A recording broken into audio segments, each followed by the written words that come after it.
rebounds, Yep. 5 blocks, Yep. 50 out of 109. Right. Out of 109, 50. I mean, and for a while it was even a little worse than that, I believe. I think he had 50, and when the rest of the team only had about 48 or something like that. Because, but anyway, now of course we have the talk. Kevin Durant, mini dynasty. I don't know what that means, but what's your thoughts on the Greek Freak, Demetrius? You just have to. I don't like to hear people say the term "in awe." Right? I'm not in awe that often. Maybe I'm a jerk. I don't know. I don't find myself awestruck. Right? I remember watching Barry Sanders twist John Lynch at the Silverdome once, and I was like, "Oh, right." That might have been in awe. I remember watching Miguel Cabrera win a Triple Crown one summer, and I thought that's not as easy to do as people think. And I think history is gonna tell us how awesome that was. Right. I'm not in awe that often. It had been a minute since anybody had done it. Right, it had been a while, and he did it. That whole summer, he was exceptional. What we saw Tuesday night was a guy who said, "This is my time." Right. Yep. I understand. Even at 26 years old, I may never get this shot again. He's aware of something that a lot of guys lose sight of. This is my time. So pick the great cliche, leave it all out there, or empty the chamber if we want to be violent about whatever the right analogy is. He did. I'm most impressed, as much as the 50 burger is to say. Those 5 blocks, right? Those 5 blocks were all at the basket. That's literally 10 points he took away from the other team. The 5 blocks to me were statement plays. They were no, hell no. I'm not letting y'all take this from me. And he did. And then he handled it with class and humility afterwards. He showered Chris Middleton, and rightfully so. I'm super impressed. Now I will say, only because Mr. King facilitating podcast, Bill Carroll said Milwaukee would win at the beginning of the playoffs. In a podcast at the beginning of the playoffs, I was going to pick Milwaukee, but I went after him. So technically I rode on his coattails. but we both picked Milwaukee at the beginning of the playoffs. Yep. And when you asked why, we said they have that dude.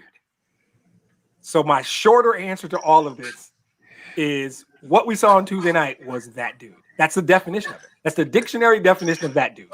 The championship game, the game, you got 100,000 people standing outside. You drop 50, 14, and 5 blocks. The 5 blocks is bigger than the other 2 stats to me. That's that dude saying, he announced it, and I had a friend say to me, is it hyperbolic to say Giannis could retire now and he would have a damn good career? This guy's got 2 MVPs, a finals MVP, and a championship ring. He could. A lot of dudes would kill for that career. And he's 26. Yep. I mean, it was impressive. It was very impressive. Do you remember, Demetrius, right after the All-Star game, and we were talking about whether Scott Boholtz's job was in trouble and whether or not he was on the bubble? Do you think? You mean Budenholzer, the Bucks coach? Yes. I remember some people saying that. Right, but people with good common sense thought it was crazy to say those things. He was coach of the year 2 years ago. They had the number 1 seed, and we all were smart to say the book on Buzz is that he can coach. He spent years in San Antonio. He can coach. It was always Giannis doesn't have the right guys, and to me, I'm going to flip the script. I think he did 2 things in these playoffs that made all the difference in the world. He put the ball in Chris Middleton's hands to let Giannis do different things. He literally made Chris Middleton the primary ball handler. That is so underrated. People need to go back and recognize that. And in this particular series, put Drew Holiday on CP3, whole series changed. After game 2, they put Drew Holiday on CP3. They never lost again. I think Bud's coached his ass off. We're not even after dark yet. Sorry. I think Budenholzer coached very well in these finals, and Giannis deserves all the shine, and Middleton and Holiday and the players deserve it. I think Budenholzer is great. I don't think he was ever in jeopardy. I think that was a cute little topic. I don't think he's ever really in jeopardy. They went out early last year, and I think people were still salty about it. Mike Budenholzer can coach. I'm sorry. That's a documented fact. Yeah. Ask the Suns. What do you think, Bill? Yeah. So if I were a less classy individual, I would be busy taking a victory lap about now. You should. Get class. Class is overrated. You called it, man. You called it. This played out almost exactly the way I thought it would. I said there's no answer for him. And Devin Booker, as talented as he is, we saw that it's not an answer so much, but you can stymie. You can gum up the works for him, right? There's no answer to Giannis Antetokounmpo. No one has an answer for him. And the answer used to be Haka Giannis, right? And then he goes 16 for 18, I believe, from there. So if he can become a average free throw shooter, what do you do? Forget, going 60 for 18. That's, I think even Giannis would say that that's not, replicatable. But if he's a consistent 68% from the line, what do you do, right? Yep. So, and God forbid he develops one or two more offensive moves. He's 26. I mean, as great as Michael Jordan was at 26, he wasn't done becoming Michael Jordan, right? Right. It took him another 3 or so years to become the stone cold, tear your heart out and look into your eyes as the light goes out guy, right? Yeah. But by the time Jordan gets to about 1991, 92, 93, then he's the guy that we talk about as the greatest of all time, kind of, in that conversation. But, the 1990, was he playing baseball in 1990? No. He didn't start playing baseball until 93. You're right. You had it right. Yeah, right. 91 Jordan was the killer. Right. 91. So this was the year before Jordan became a killer, right? Yeah. So we're talking about someone who still should be getting better. A basketball player peaks. I mean, his best basketball should be the next 3 or so years. In front of him, yeah. Right? He's physically, assuming, no series injuries, he physically should be able to do all the things that his body will allow him to do. Like, his body should be about as good as it's going to get. And that's fine. Like, even at 90-something% of what he is, no one can hope to guard him. I would say even about 88%, most people would have no shot, right? I mean, the best defender, whoever the best post defender left is that Gobert? Is that as good as it gets now? I mean, no offense to Rudy Gobert, but Rudy Gobert doesn't want to spend an entire night trying to defend Giannis. So, too quick for Gobert. That's what I'm saying. So there's no answers to him, really. And if he gets better offensively, which could still happen, now what? Right? I mean, he's already the best defensive player in basketball, right? He's one of the greatest. I mean, going back to guys like Havlicek, like pure effort. Who gives more pure effort night after night than Giannis? Yeah. I can't think of anybody. I can't think of one player who gives more effort, more consistently than Giannis. Both ends of the floor. You're right. Absolutely. Right. Nobody. There's nobody who gives both ends of the floor effort like that. Nobody. I mean, as you know, I'm not here to take, shots at that guy I keep taking shots at, but we know that one of the other things people talk about as one of the greatest players in the game is a guy that literally gives you, 98 point something percent on one end and maybe 1.25% on the other if he's feeling like it. Right. And so there are good two-way players, great two-way players in the game right now, right? Jokic is amazing on offense and not bad on defense, but as we always joke about, he's just not an athlete, right? I mean, he's this incredibly skilled basketball player, but, some of the things that Giannis does, he can't even, literally in his dreams, his dreams don't stretch that far. You know what I mean? He can't dream of doing those things. He can dream of doing things about half athletic as that without hurting himself while he's asleep. So there's nothing like him in the game right now. Nothing remotely like him in the game right now. So, and then when you add to it that some of his quote unquote supporting cast came up big when they needed to. And that's the question. We'll talk about some of those glue guys. So right, and that was my glue guys, and that was the only question for me is would they come through? And once again, I'm going to congratulate and thank my friend Mr. Demetrius Verges for pointing out that Mike Budenholzer. And once again, if somebody was, if there were people, once again, if you're not Skip Bayless or something, if you're not somebody trying to get people to get upset. I mean, did anyone seriously say that they thought he was on the hot seat? It's easy to say you want to fire your coach. Who's going to be better, right? Who are you going to bring in better? That's the thing people forget to ask, right? Yeah, we're going to fire the coach. Okay, who are you going to bring in better, right? People, I have friends who are Seattle Seahawks fans who get mad at Pete Carroll. Oh, who's better than Pete Carroll? Right. Bring it. Right? I have friends who are Steelers fans who are completely insane, who get mad and complain about Mike Tomlin. Who are you going to bring in better? Who? Have fun. Right? Everyone says they want to fire the coach without figuring out, well, who's better than the coach you have?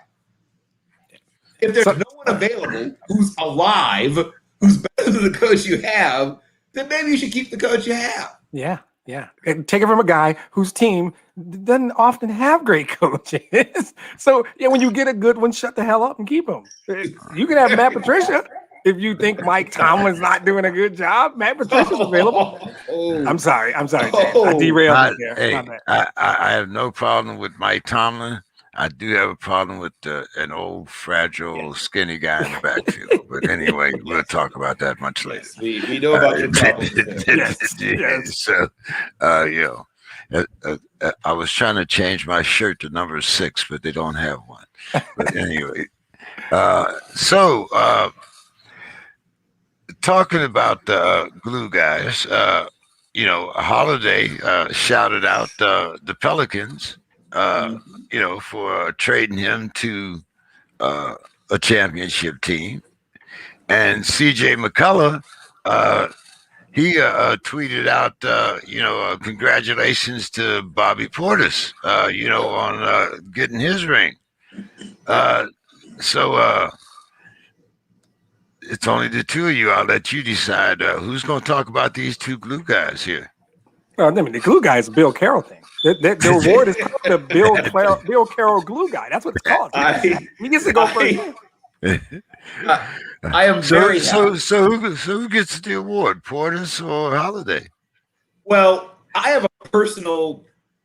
So when I think about my favorite recent Bulls who've gone on to glorious places, obviously at the top of the mountain, is Jimmy.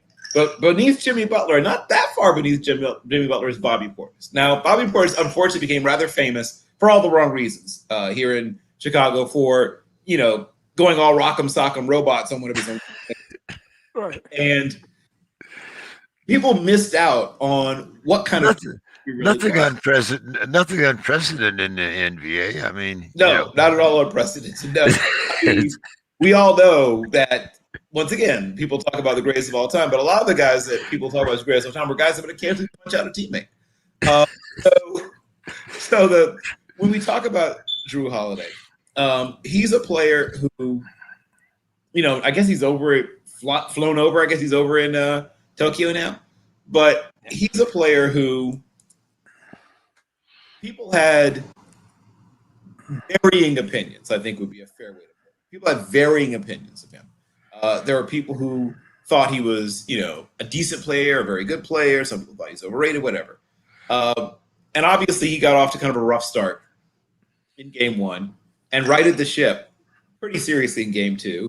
And then kind of got another rough start in game 3. And then, once again, right. So it seemed to be sort of an up-down thing with him at first. But when it counted, when everything was on the line, did he have a great shooting night? No. He went 4 for 19, 2 for 7 for 3, but he had 9 rebounds, 11 assists, 4. Somebody's talking about 5 blocks, and 5 blocks is ludicrous, but 1, 2, 3, 4 steals, including a steal that I feel kind of like broke Devin Booker a little bit. You know what I mean? Not that I wish they broke. Maybe broke is a strong word. Bothered Devin Booker. I think it's probably a better way to put it. People were trying to whip out Kobe as a comparison, and once again, I get he, like every person his age who plays basketball, he's copied some of Kobe's things, Kobe's moves, Kobe's whatever's. The same way that basketball players of a certain generation stole things or borrowed or whatever we use from Michael Jordan. And, if you want to go back far enough, people borrowed things from, Jerry West, or they borrowed or stole or whatever things from, Bernard King or wherever your favorite player was. But that having been said, he hasn't gotten that bulletproof, unassailable confidence, right? Now, once again, he's super young. So we talk about how young Giannis is. I mean, once again, I don't think Devin can rent a car yet, right? He's a rental car. So these are very young players we're talking about. I mean, super young in the case of Devin Booker. So I can understand why he hasn't gotten to that unassailable, bulletproof level confidence yet. But right now, guys like Drew Holiday can, not shut him down, because I don't think he's a guy can be shut down. But he can be bothered. We see that he struggles with the late arriving double team. We see that he struggles a little bit if you force him into places on the floor. I mean, he can score from anywhere, don't get me wrong. But there's places on the floor he likes better than others, like every person who ever played basketball in the history of ever. And when he's in rhythm and hitting spots, you can just pencil him down for something above 35 points, right? If he's getting to his spots and unbothered, basically. If you bother him and he's getting to his spots, you can still pencil him down for above 25, right? But if you're bothering him and he's not getting to his spots, he might still get those points, but now the efficiency drops. Now he's taking a lot of shots to get his points. Now the whole offense begins to, right, the center will not hold, right? The entire offense starts to look different, and it's not so pretty. We talked about Brazil. I used to compare them to the Brazilian, soccer team. Now they don't look like the Brazilian soccer team where the ball's getting stuck, guys are getting frustrated. So when you're trying to build a team, there's, once again, we talk about lots of ways to build a team. But people have almost completely stopped building teams from the inside out. And it was so exciting to see these two essentially opposite ways of building a team, right? One team's built around a guy who I think is somewhat generously listed at 6'4". I think Devin Booker's probably 6'2 3/4" or whatever, which is fine. But it's the opposite way. You're building your team outside in.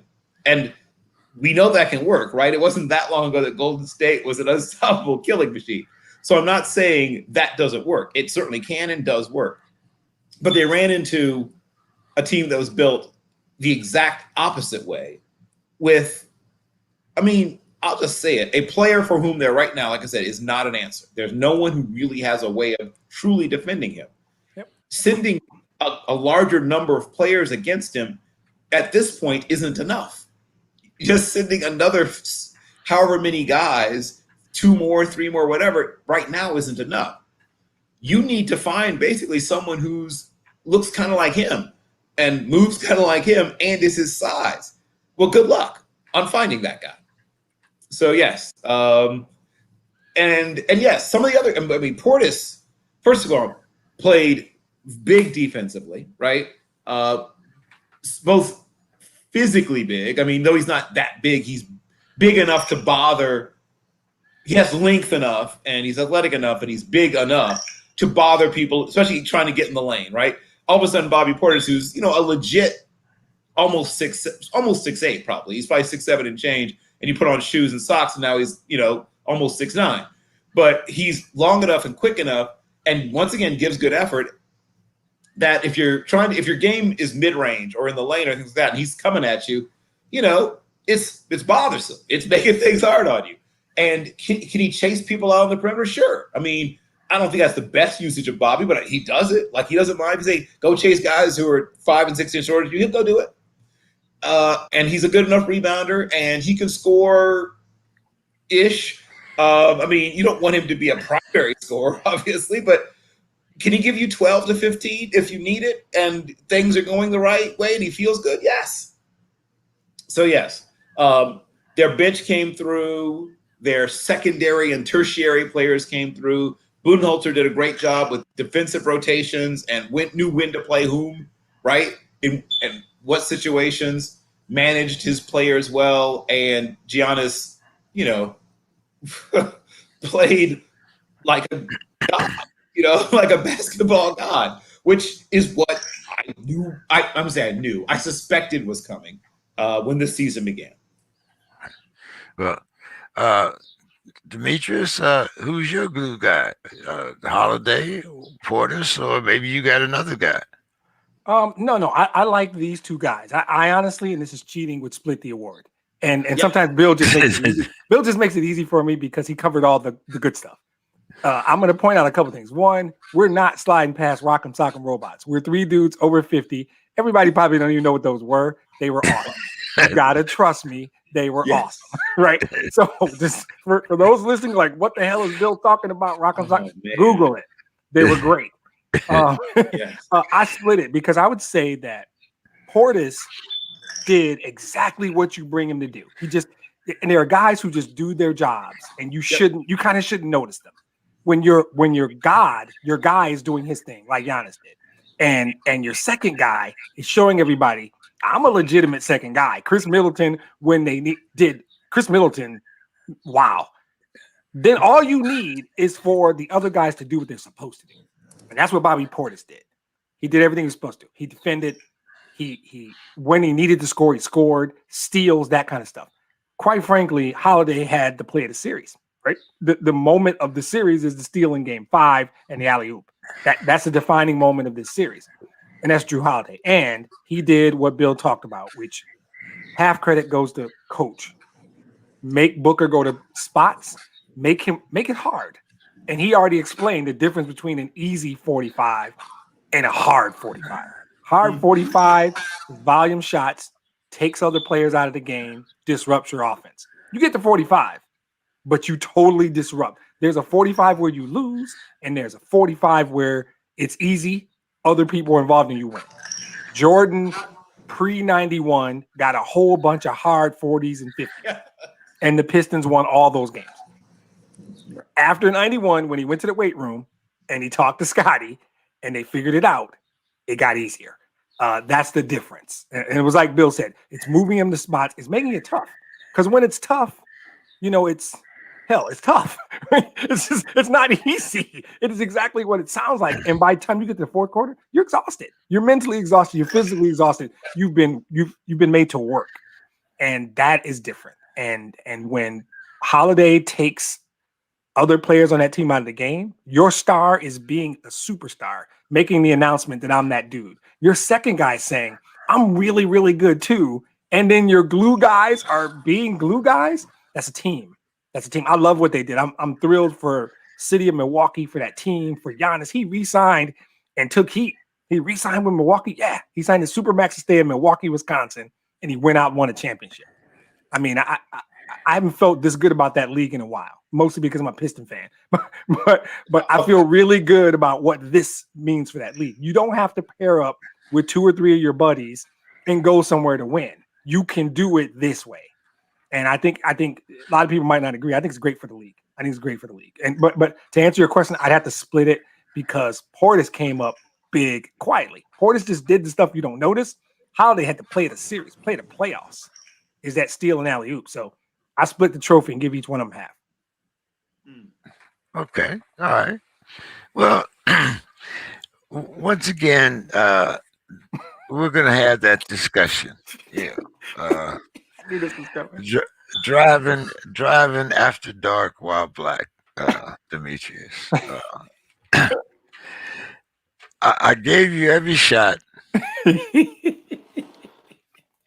when we were talking about CP3. I said if he doesn't score at least 30 each game, that this is what was going to happen. So I see something happening here, and maybe you might disagree with me, but I don't think CP3 is due. I think if he resigns with the Suns, he's due about $41 million or something like that. Yeah, now, if he would go to the Lakers, he would only get, we'll talk about it a little bit later, but like a substantial pay cut, we'll put it like that. So my thing is that now on TNT, we're going to see the panel evened up. we're going to see Shaq and Kenny on one side, and CP3 and Charles Barkley on the other. Demetrius, Okay. do you see CP3 as an analyst for TNT? No, I don't. His team just made it to the NBA Finals. But see, I think we sometimes get lost. Not me, but other people. He just took a young, talented Phoenix team. That team's not going to get worse unless somebody gets hurt. DeAndre Ayton's not going to get old all of a sudden. Devin Booker is still a really, really good basketball player. If their GM goes out and makes the Drew Holiday move, I'll refer to it in that way, that key move to bring over that one other key person, I don't see why, especially, let me address the first thing you said. I don't know the grown man in America that's going to walk away from $42.5 million guaranteed money. So, right. Those State Farm commercials pay well, but not that well. That's guaranteed money. I don't know why. It's a player option. So he's getting that check, and he's in a great spot. He's exactly where he should be. He has the role that's perfect for him. He's an extension of Monty Williams, has a great relationship with his coach. He's got a young superstar there who's just getting better. Ayton is getting better. They need to make a personnel move that to add one more thing to that team. And it might have been they had a guy get hurt, and it's a European dude whose name is escaping me. Sorry, a shooter, and they were missing him big time. It might come back. Is it Saric? They were missing Dario Saric. Exactly. Dario Saric. I'm not sure if Dario Saric is healthy. We're not having a different conversation. Now, most of me believes Giannis wasn't letting it happen. This was Giannis's time. That's a good Phoenix team that's going to get better. If he's healthy, I don't buy the Barkley thing, by the way. Charles Barkley is still one of the 12, 15 best guys to ever play that sport, rings or no rings. So I'm not the dude that buys that. I think Chris Paul would be crazy to leave 30 plus million on the table to go be the third wheel in LA when he is the extension of the coach in Phoenix. They're a better team than the Lakers, quite possibly, because I don't know that the two big guys in LA can stay healthy anymore. It's just the way it is. It's not a talent thing. It's a health thing. And they have nobody else after that. Their talent is Bron, AD, drop down. Kuzma's a good player, and he's from Flint, Michigan. So shout out to Kuzma. So Phoenix is a better team. He's in a better place. He was just two wins away from a title. I think CP3 is fine. I think you buck up, you come back, you get in the gym, you get your team together. The GM needs to add a piece. He's got nothing to be ashamed of. Getting them to the finals was an achievement in and of itself. I think this was just Giannis's time. And I think Phoenix is in a good spot. They'll still be good next year. His role is solidified there. He's got the coach he needs. He's got the talent in Booker and Ayton. Now. You do what Monty Williams did. You go in the other room, you shake those guys' hands. You say, man, look, you guys did it. And there's nothing to be ashamed of to lose in the finals to Giannis, Middleton, Portis, and Holiday and Coach Bud. They did what they needed to do. That's a good basketball. It's a really good basketball team in Milwaukee. There's nothing to be ashamed of. You took them 6. So I don't think he needs to do anything. I don't think he should feel bad. He's got nothing to be ashamed of, and I think he's fine next year exactly where he is. Well, I mean, naturally, like you said, he's got 40 plus million. 41 is a change, yeah. So a lot of reasons. And he's married. He's married and he's got kids. So go home and explain that you're leaving 30 million on the table. Have fun with that.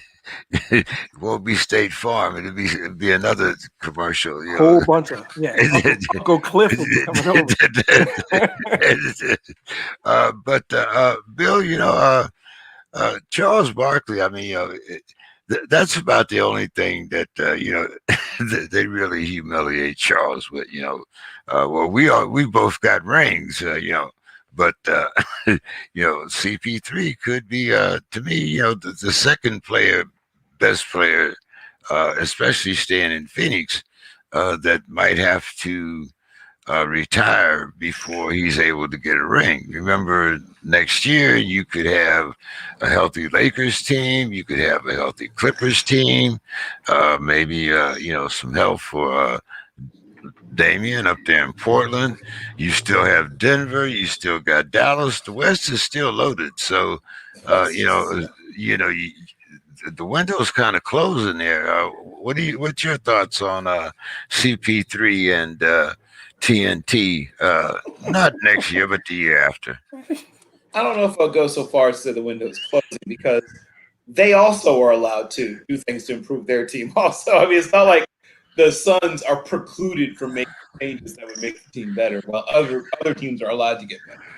You know, so if Portland's allowed to improve their team, and I mean the Lakers, frankly, I'm more worried about the Lakers window. Frankly, James, I mean, look at the average age of the two teams. Now, obviously, Chris Paul is an older player, but that's a fairly young team. Yeah. Their window is probably going to be okay.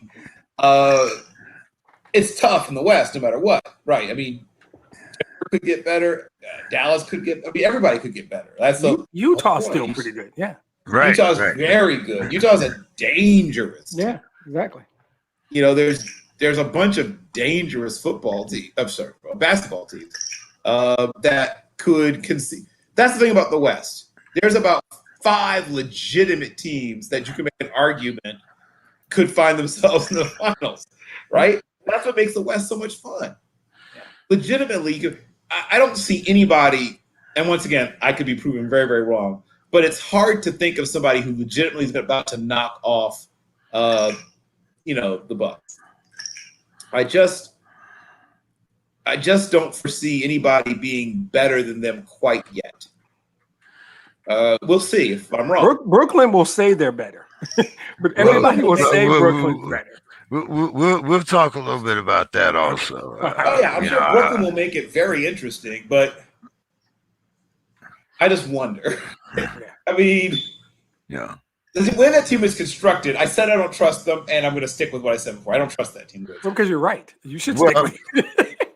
Well, it does seem that the best odds makers in Vegas are still drinking the Kool-Aid because I believe they had the Nets first to win, and then the Nets first, then the Lakers. Gamble, but if you like to gamble, that feels like an opportunity to me. Yeah, exactly. I don't see that happening for the Nets, but we'll see. Once again, I've been wrong about things. I might be wrong about this. I don't think I am, but I could be. I feel like I'll co-sign. Oh, look, and Don is here before we start talking about Texas and Oklahoma. You got that star on his shirt. Well, yeah, but it looks like he might. Oh, nice. Okay. It looks like he might be taking a lot of trips to Oklahoma. That game is played in Dallas, Texas every year in the Cotton Bowl. Yeah, he doesn't have to go to Oklahoma. But how you doing tonight, Don? I'm good. I had some company from out of town. Just got rid of them. I said, y'all need to get out. I got a job to do. So get them out of there. Yeah. So what happened is after dessert was served, Don came out in his house shoes, slippers, and let them know that's it. That's the door. Don, we were talking about CP3 and his window. I said that his future is with TNT, sitting over there with Charles Barkley as one of the guys that one of the best that's never been able to win a championship. What's your thoughts, Don? This year's finals, I just looking to have a good series. We did. I mean, we saw some amazing stuff. There were reasons for me to want Milwaukee to win. PJ Tucker is Longhorn. He's paid his dues. He deserved it. And then for the Suns, I was, CP3. I would love to see him get that ring finally. Someone had to lose, and unfortunately for CP3, it was him. But Phoenix is young. They're strong. I would like to see him come back, try one more time. I think that'd be good for the game. You But got 41.4 million Yeah. reasons to come back and try again. Yeah, yeah, yeah. So so Don, there's some nonsense, of course, as always, going around. Now that things have kind of sorted their way out, and two of the things that I've heard, is the possibility of CP3 going to the Lakers, which before you got here, we all kind of pointed out that that would be foolishness, and there might be some divorce attorneys involved if he turns down that 41 plus million to go and play with the Lakers for less than 10. So there's also talk about Russell Westbrook joining the Lakers. And I know that they're having problems with Dennis Schroeder, but please, Russell going into the Lakers. My thought, if you were going to talk about someone that realistically might go to the Lakers and still do a much better job than Dennis Schroeder, my pick would be Ben Simmons. But out of the three that I'm thinking of here, Demetrius, who do you think? I mean, give us some type of reality here. I mean, Russell, CP3. Come on. I mean, really? Come on. This is a great question because you have to sift through some nonsense, right? We've already talked about Chris Paul's not leaving $30+ million to go be the third wheel when he is essentially the extension of the coach in Phoenix. So I'm just going to not even spend a lot of time on him. I never have a problem stealing from Bill Carroll. So it's not going to stop today. Ben Simmons is not an asset to anybody until he can learn how to do one thing that seems to be essential in the game, right? Don, no. There's one thing you should probably be able to do pretty well in the game of basketball, right? Go Globetrotters, spin on your finger. But Ben Simmons can't shoot. So I don't know how that meeting goes. Hey, guys, we want to trade you Ben Simmons. We want extra. Wait, what? That dude that can't shoot? The dude that won't shoot? It's not even he can't. It's worse than he can. He won't. So this really becomes a juicy question for me because it's about Russ with the Lakers. And I love this. I don't know if they can do it cap-wise. That's a big number. All three of those dudes are making huge numbers. I don't know what the rest of me, Don, and Bill are their bench players because between LeBron, Davis, and Russ, that's your cap. That's the bulk of your cap. I don't know how you fill out your roster. I think Russ does everything well. People get too caught up in his emotions. Russ would be a great fit on the floor. He would be a phenomenal fit on the floor because when you need him to score, he can score. When you need him to dish out 12 dimes, he'll do that every night. He can do whatever's needed. I don't know if he has a relationship with LeBron. That seems to be important. Ask World Be Flat. To play with LeBron, you seem to need to have some kind of relationship with LeBron. On the floor, like X's and O's, Russ would be a phenomenal fit. I don't know how you do it with the cap, and I don't know how you manage the personalities, but I don't care about that. I would enjoy all that. In terms of talent on the floor, if you could find a way to have a healthy AD, a healthy LeBron, and a healthy Russell Westbrook all on the floor, then that's the team I would pick to win the championship because Russ facilitates. Russ can shoot. Russ can score. Russ can actually defend better than people think. Russ is a complete player. He's a bit of a head case. Russell Westbrook is a complete basketball player. So there's only really one real fit. I don't want to talk about Ben Simmons until I see some evidence that he's working on his shot. And Don's form looks way better than his. Right here on the Sports Crib. I like Don's form. Ben Simmons can't shoot. So I don't know how we talk about Ben Simmons. But if you guys want to, you can. To me, the juicy bit there is Russ with the Lakers. If they can get it done, that'd be fantastic. That'd be great to watch. Don, what do you think? Well, I agree. I mean, Westbrook to me is one of the top 5 players in the NBA. I mean, he's that type of guy, and he's another one who is in search of that ring. I would take Westbrook over Ben Simmons any day in the month, a week, year, decade, whatever. just because he brings so much to the to the team. He has a lot to offer. In the locker room, I can't say, like it's been mentioned, he's a bit of a head case. Yeah. But I mean, who isn't nowadays? I mean, there are very, very few people aren't head cases, it seems like. But I'm not a big Laker fan. I never have been. But if I were in the front office, I would take Westbrook.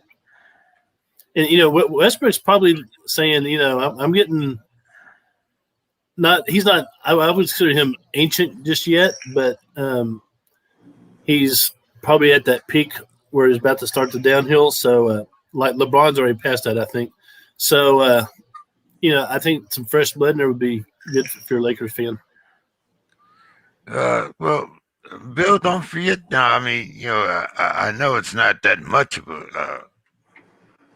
a hit as Russ would be, but you'd also be getting rid of Kuzma and Schroeder at the very least. You could probably throw Kareem Abdul, what's his name, in there. But Bill, what's your thoughts? About this ridiculous can't happen trade we're talking about? Yes. Oh, okay. Completely fabricated trade. What are your thoughts? If you like ridiculous, almost dictionary definition impossible trades, then yeah, it's fun to talk about. But there's so many things that would have to happen for this. Look, I love like playing Madden and stuff like that or whatever. And this is what we're talking about. We're talking about somebody playing NBA 2K on franchise. It's fun to talk about. It's cool. And you and your friends at the barbershop can talk about it. But when you look at how contracts and money and all this stuff works, you realize pretty quickly that people are just talking to be talking. I mean, like we said, we've eliminated CP3. He's definitely not going there. Ben Simmons, might have been a little stretched there, but I'm thinking of, something that could have moved around a little bit. Could have thrown John Wall in there or someone else, but why not? Well, John Wall might actually be a possibility if I had thrown him in there rather than Ben Simmons. Yeah. But I just want to check. How is this money thing going to work again? Right. That's the problem. I mean, once again, it's the same thing I just talked about. Do people not understand how much players make and how you have to figure out how to make their contracts fit within your salary cap structure? And that's the problem. Schroeder and Kuzma and Drummond, they don't make up half what Russ and John Wall make. So you couldn't even do that deal. 3 for 1. The numbers don't work. And that's all it is. It's mostly a numbers thing. It would be a nice reality show if Russ could get out there. Ben Simmons may eventually be, but then he's already signed an extension, so I don't know if his numbers can work. The Lakers have 2 guys that are probably amongst the top 7 or 8 paid players in the league, and so they have created a cap situation that is really difficult for them to add another feature player. I want to stay in LA because once again we're going to have that discussion: the Lakers or the Clippers, and whether Kawhi stays with the Clippers. Unfortunately for the Clippers, if they keep him, he's going to be as big a hit as CP3. But they also have some missing pieces. Demetrius, the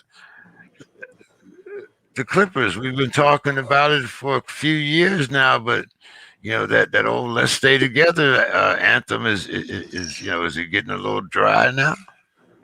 I think they got one more kick at that can. I actually was impressed with how that team played.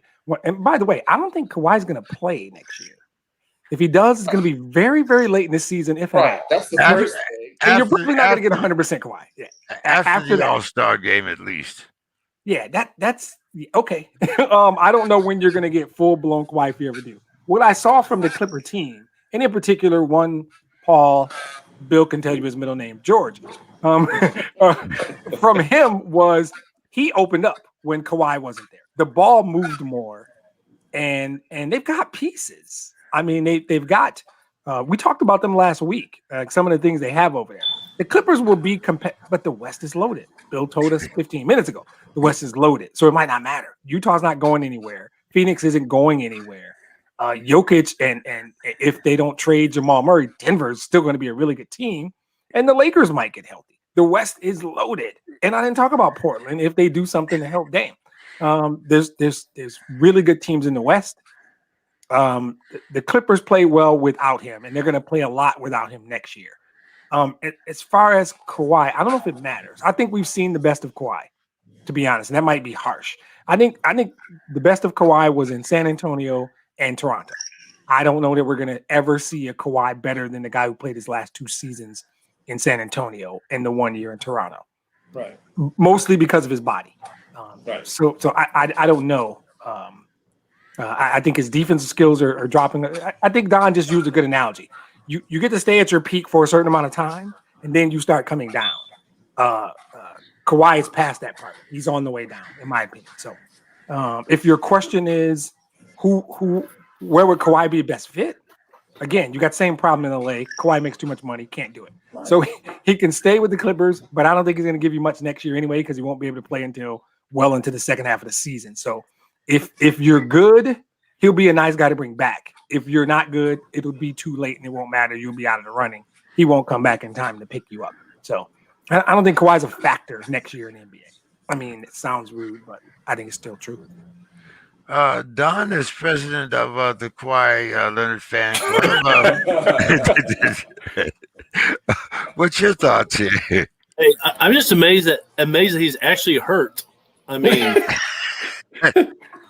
San Antonio, he missed 3/4 of the season for some ailment that the trainers couldn't find. So we still don't know what it was, do we? Yeah. Well, karma's a bitchitis. But after dark early, 10 minutes early for after dark. But, without a doubt, Kawhi is a dynamic player. But like I said, I don't, I sound like a broken record agreeing with Demetrius, but he's probably not going to be as good as he was, 4 or 5 years ago. I was thinking maybe the same thing about Durant, but Durant seems to be pulling off pretty good games despite his injury, which was actually a real injury. But I love this 3-year-old, 4-year-old hate of Kawhi. This is all back in San Antonio like 4 years ago. That's what we care about. Hey, that's when the Kawhi that knife was deep. He stabbed it, he twisted it. You say he stabbed it and twisted. Bill, your thoughts? Well, so once again, we're just throwing around players' names and pretending that they're movable, which I guess is a fun game to play. But Paul Anthony George is now 31 years of age, and he's still younger and in better physical condition than lots of other guys we've been throwing around. Right, he's the healthiest guy we talked about. Right. I was gonna say he's the good news, because Kawhi Anthony Leonard has reached a point in his career where he's looking like a 27-minute a game guy, and you sit him 3 or 4 times a month completely, right? And he's only 30. I mean, he's an old 30, but he's a 30-year-old man whose body is close to 40, it seems. So he still is capable of being a very good basketball player. But him arriving in your team's instantly a contender, that ship has sailed. I think that's what my friend and at least on the screen here, neighbor Demetrius has already indicated, and I guess sort of, kind of, but pointed out that those days are gone. There's a handful of guys you drop them on a team LeBron. You drop him on whatever team, now they're a contender. You drop Giannis on name a team, now they're a contender. Is that the list? Hold on, let me think. Maybe Booker is getting to that point. Maybe close to that point. I know people were trying to put the young Slovenian kid plays for Dallas. Luka. People were trying to put Luka in that stratosphere, and I'm like, Maybe. not quite. Donovan Mitchell's close. Right, Donovan Mitchell's close, right? Where you drop him on whatever roster, random roster. Hey, he suddenly showed up playing for, he's in Canada. Oh, well, now they're a contender, right? Yeah. But there's not many players like that, right? Those guys are rare. That's how we define that. The term supermax, right? We use that term because it's how people describe, prisons that you can't really get out of, and contracts you really can't get out of. Same thing. Yeah. When you reach the supermax level, right, in either of those two areas, movement. We keep talking about trades and whatever, but movement is very difficult when you're in a supermax, whether it be a contract or a prison. Very restrictive. I agree. Let's see.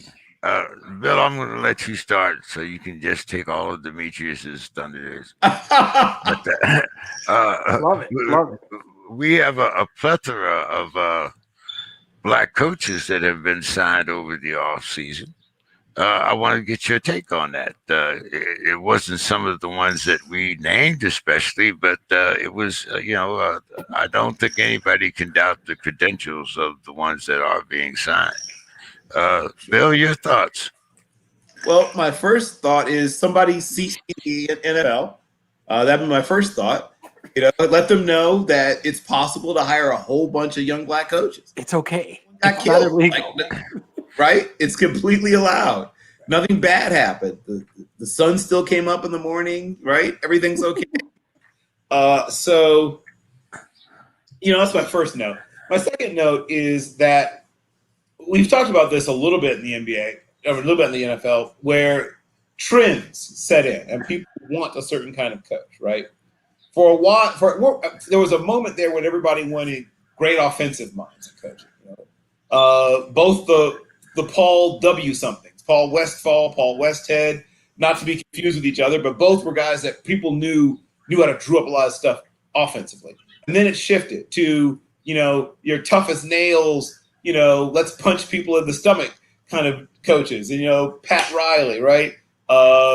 You had, the bad boy Pistons and the way they were coached. And you had Pat Riley again when he gets to New York, and he's even more, tough as nails and whatever.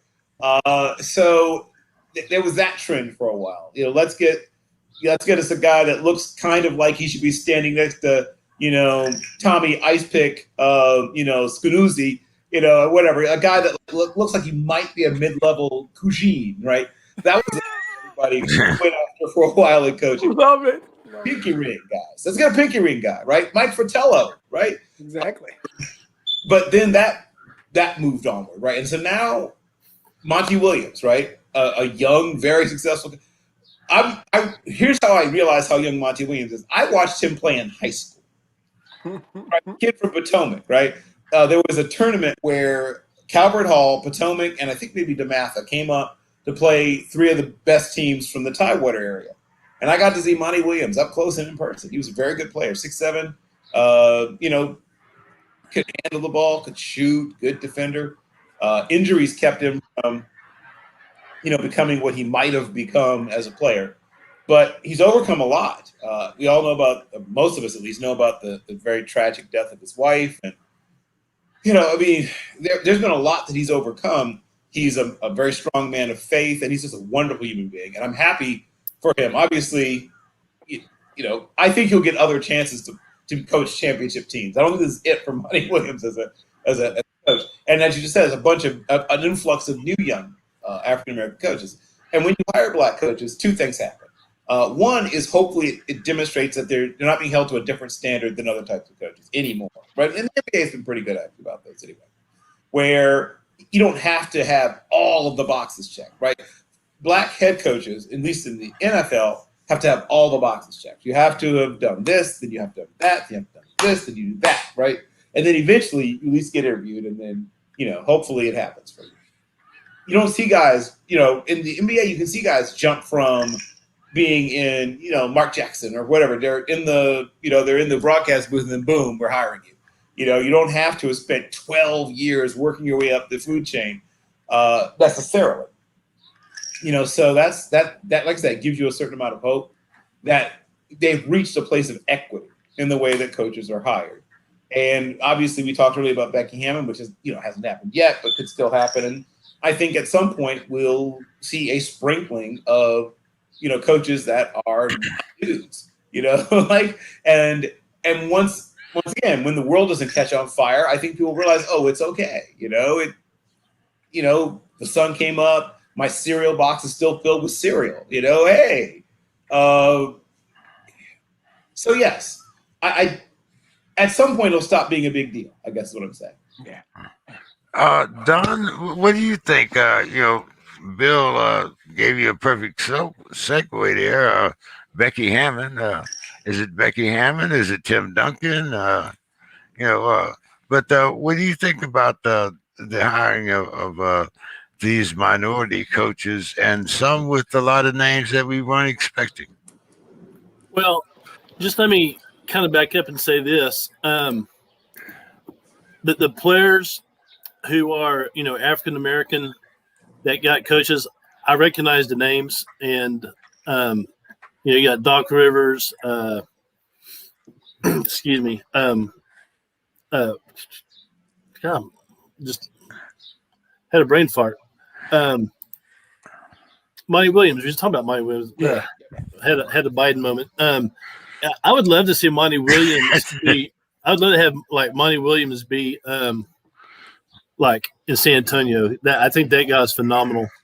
But if you look at the players in the league, I think it's the league is about 80% black, right? Mm-hmm.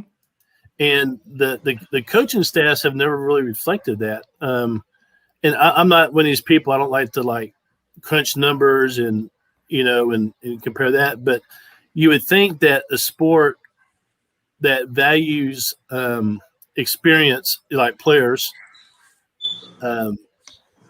would have more numbers that reflected that. Does that make sense?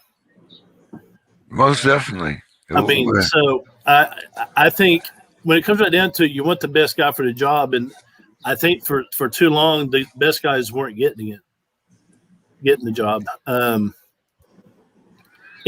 sometimes you have to look beyond color, because I know that one of my favorite Spurs of all time was Avery Johnson. Avery Johnson.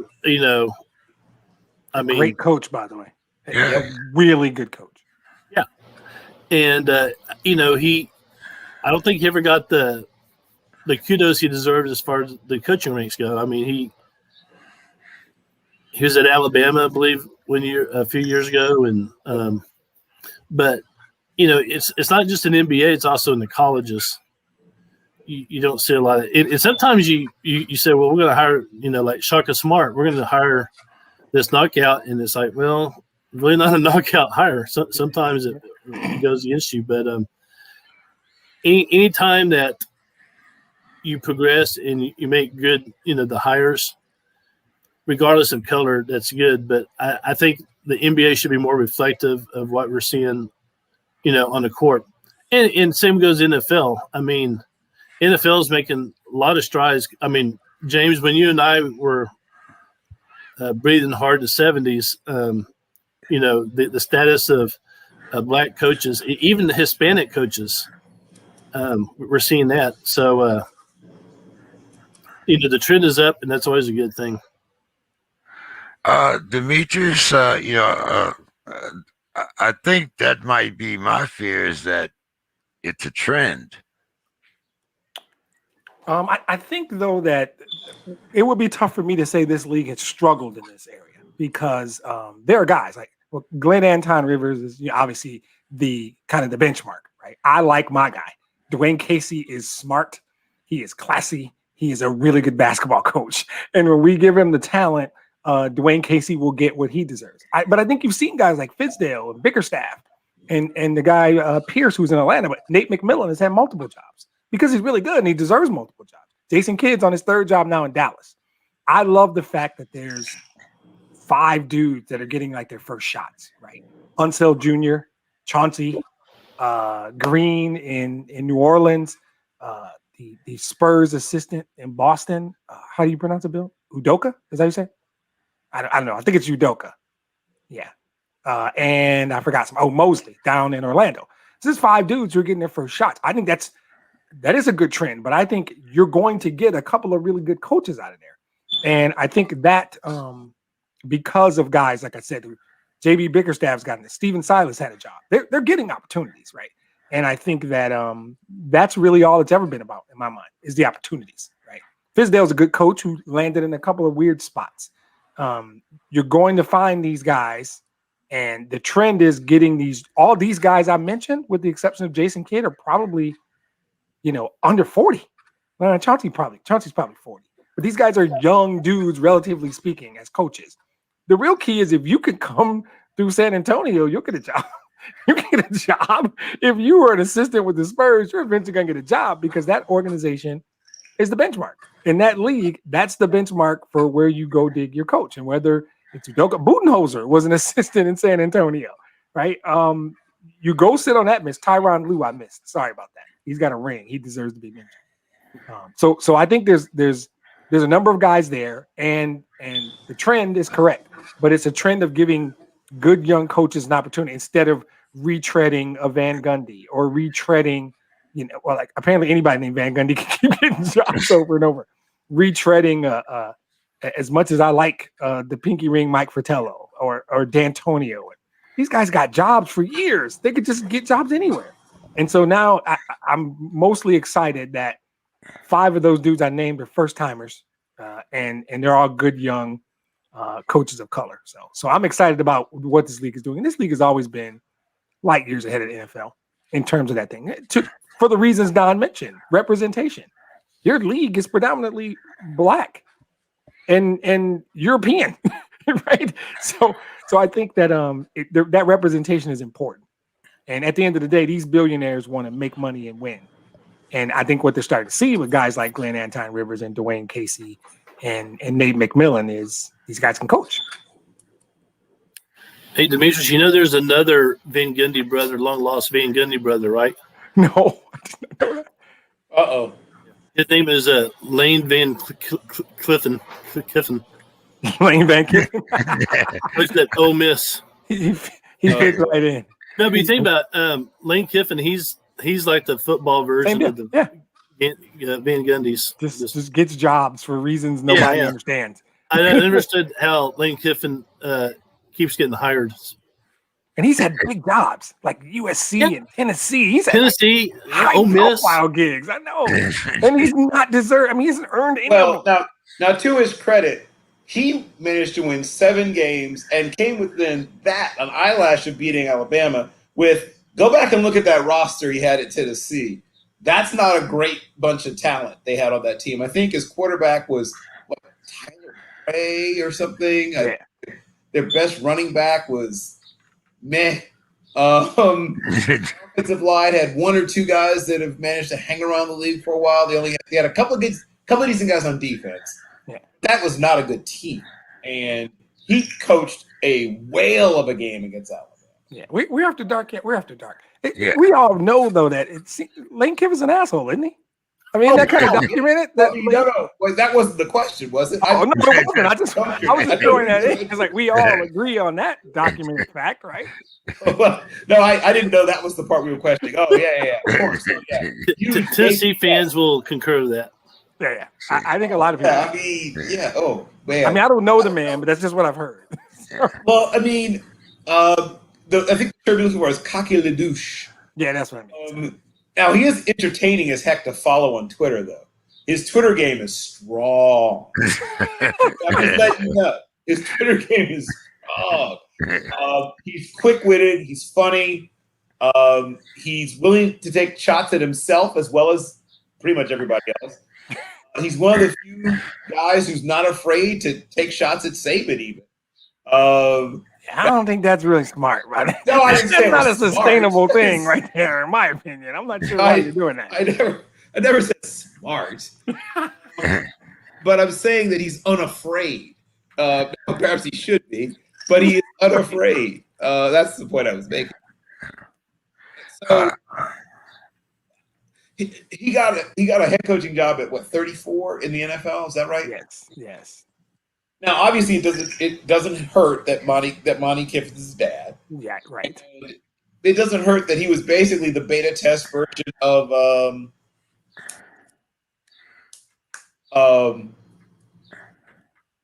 offensive coordinator of the Patriots. Josh McDaniel. Right, he's the beta test version of Josh McDaniels. Yes, Yeah. and Josh McDaniels is, of course, the son of yet another, legendary coach, high school coach in this case. I mean, just for fun, look at how many NFL coaches are the son of coaches. Right, the number is insane. I mean, it's off. If you include assistant coaches, the number is nuts. How many of these guys are in the quote unquote family business? It's crazy talk. I mean, Harbaughs are both the son of Jack Harbaugh, right? Yep. I mean, it's off the charts. Just get bored someday. Just do a little quick little research, and you'll find it's probably 70-something% of the head coaches and assistant coaches in the league are related by either blood or marriage to another football coach. Yeah, that's. I think in any other field they might call that nepotism, but Well, In every other field. Right. The difference is they encourage nepotism. Right. That's the difference. It's a thing. It's a popular thing. I'll share it. Don, Yes. Texas, Oklahoma. Don talking about Oklahoma. I've been waiting for this all day. Talking about going to the SEC. Barry Switzer says it's all Fox News. It's misinformation. But what's going on down there, Don? Well, it's Texas. misinformation. Well, they had a Big 12 athletic directors conference call today. Guess who didn't show up? Texas and Oklahoma. So you got Baylor, TCU, Iowa State, Kansas, Texas Tech, Baylor. So this is real. So this is real. Yeah. So this is essentially the end of the Big 12 conference, right? The TV contracts expire 2025. So we're at about 3-4 years away. I have mixed feelings. I mean, I was destroyed when they destroyed. I was, how do I phrase this? I was in deep depression when the old Southwest Conference folded because Southwest Conference had been there. So many great stories. That's back when TCU was phenomenal with, going back to the 50s. Dick Magel getting tackled by, what's his name from Alabama? Lewis. Famous play back in the 50s, Cotton Bowl. Earl Campbell. I mean, Darrell Royal. And then it folded, and then they brought in the Big 12, and Big 12 was humming for a good 20 years.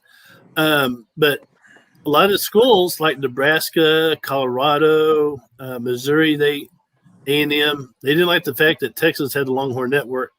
Now, Longhorn Network, I don't know if y'all have that up there where y'all live. Yeah, they have it everywhere. Big Ten Network. Yeah, but we get the I'm a Longhorn. It sucks. How many times can you show the 2006 Rose Bowl? Vince Young. There's no limit to that, my friend. I know that. Every time I'm channel surfing, they do that, and I'm like, oh my god! And then when they're not showing athletics, they're showing some kind of, weird ass Austin hippie stuff. So not even football related. So it's like it sucks, but I love it because it pisses off A&M. And I just like driving that wedge in A&M. And right now A&M is a full meltdown. In fact, I'm going to share a little video. Y'all mind if I do that? No, go ahead. Okay, let me preface this. Are y'all familiar with the movie Downfall about Adolf Hitler? His last days in the bunker in Berlin. Oh, yes, 1945? I am. Yes. Yeah. And there's a trend a few years ago where they would take the scene where he finds out that the Russians are Oh, yeah, I know about what you're talking about. the Russians are about to fuck him. So anyway, people have taken that scene and they put their own little subtitles. So this is the newest one, came out today. So I'm going to put it in the chat box. It's brilliant. Well, I thought it was in the chat I box. saw earlier today. There. Remember the scene? Have you guys all seen the Step Brothers? Okay, so there's a scene where the parents tell them that that they're going out on what's his name's boat, Don or whatever the stepfather's name's boat is, and they're gonna here's a year's worth of money. We're not coming back, and you need to get on with your lives. Oh, and also you have to start getting therapy. And they've done what they did was they replaced the faces, right, of the parents and the sons. So one of the sons is Baylor, one of the sons is Oklahoma State, and then the parents are Texas's father, and then Oklahoma is the mom. That's Oh. out there. I'd like to see that too. But anyway, so it's just A&M is they're in panic mode. I went to their message board and they're like, we have to play Texas again, and I don't think I can't remember last time A&M beat Oklahoma. I mean, they beat Texas about every third year, but Oklahoma, I mean, they scored 77 on them one game. And actually, Bob Stoops was telling his guys to take a knee, not to score. It was up 77-0. So A&M has been living on an SEC logo. They got a lot of recruits just because they're SEC. But once Texas becomes SEC in Oklahoma, the recruit's going to dry up at A&M. A lot of kids, will choose Texas in Oklahoma. And I think that's the subtle impact that people assume, but I don't think they're really understanding. This is going to crush recruiting at those other schools. Those other schools are going to be in deep trouble. In NIL, that's going to be huge for Texas because Texas has that brand. I know it's kind of arrogant to say, but it's always been that way in the state of Texas. It's not arrogant when it's true. Yeah. There's a handful of schools in this country that can say that. Don, any chance on Texas going independent? I don't think so.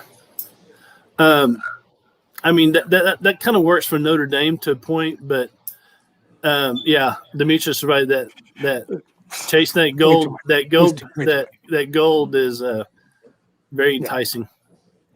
Don, I mean, is that how far Texas has fallen? I mean, at one time you could put Texas boosters right there with Miami and Florida State and all of the other ones that have. Let's see how to put it delicately. Put money in players' pockets, players' back pockets. I mean, Texas. I was given a tour of UT actually today. That's one reason I was a little bit late. I take students up to Austin and show them around. Texas has a $20 billion endowment, so money's not an issue. Texas. Yeah, I think people get confused about them winning or not winning football games with the status of. No, that's confusing. Texas is fine. And remember, he said with a B. Okay. Oh, I know. Yeah. He was right earlier when he said we have a brand. There are half dozen schools in this country that are just in a different sort of area than everybody else. In the past, they could go like Frank Denius or Red McCombs and just write the check. Now, Michael Dell, the computer guy, he's writing check. He's got a medical center with his name on it. Yeah. So, I mean, there's no shortage of UT alum all over. No. A lot of them have money. Yeah. Demetrius, carry on there. Your thoughts. When we're talking about the University of Texas and Oklahoma. I mean, those are pretty historic institutions as far as the game of college football itself. Yeah, and I think you're about to see a seismic shift in the game. We knew it was coming. This is not the first we've heard of this, right? And my feeling is you're going to have 3 power conferences, and then you're going to have the 4th conference that's going to be funny because the schools are going to be all over the country, and it's going to be a weird mishmash. You're going to have some variation of the Big Ten, right? They've got to set all the history aside, sit Notre Dame down, and say, "We get it. You got your own deal with NBC, blah blah blah. You're in South Bend, Indiana. You're in the footprint. You might as well come on in." Then they might sit down with I don't know, West Virginia or somebody like that. You're going to have a variation of the ACC that's going to swallow up a few more teams, and you're going to have a SEC, an ACC, and a Big Ten, and then the Pac-12 is going to be something, maybe a 4th, kind of a 4th, but then they're going to have to bring in some more schools. You're going to need to benchmark 16 schools first of all. Nobody's going to have the lineup that the SEC is going to have. So think about it, 12-team playoff, however you do it, you're going to end up with 6 SEC teams probably in the thing. We're going to talk about that effect on our next question. So. Gotcha. All right. So I think you're going to – they have to play catch-up now. If the SEC pulls this off, the Big Ten has to react. And the only real reaction that Big Ten has is Notre Dame. If you don't pull off you can't add University of Cincinnati and Memphis. You can't do that. You've got to come hard. And I think it's going to take Notre Dame and some to really sort of match any level of prestige. Because you have Ohio State, you have Michigan, you have a few others. And I think that the ACC will then react and do whatever it is they do. They'll probably go up the coast and I don't know where Syracuse is now, teams like that. So I think they're going to have a reaction from the Big Ten and the ACC. And you're going to end up with 3 really strong conferences and then a 4th one that's there. Bill. So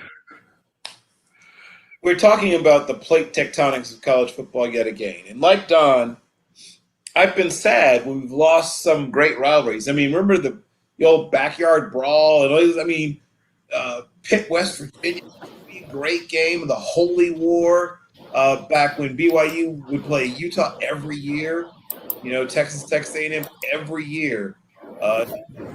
There's certain games that should be played every year. I mean, there should be nothing that ever keeps UCLA from playing USC. Like, there should be nothing that ever keeps certain teams from playing each other. Florida, Florida State, and Miami should, by law, have to play each other every year, no matter what conference any of them are in. There are certain things that simply should happen. So I worry about these whole super conference deals. One, because, I mean, obviously there's huge inequities. There's problems that we already have and have had in the way, the pie is divvied up, in the way, certain teams have a very direct path to play for national championships if they have a good season, while other teams, no matter what kind of season they have either no path or a very difficult path to even get into the conversation. And this, I feel like this will make it worse, not better. So that's my first issue. It will make things more interesting also. I can recognize both things are true, that I feel will create certain problems, in terms of competitive balance wasn't really a thing, I guess, already, but it will further damage any remaining hope of establishing a more competitively balanced sport.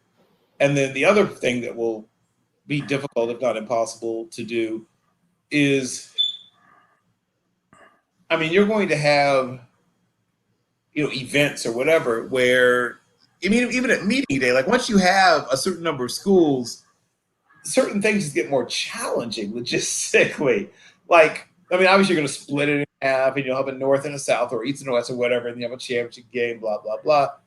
But usually there's built into the machine that even outside of your conference, you're going to play schools in your, even in your conference, you're going to play some of the schools that are not in your half of the conference.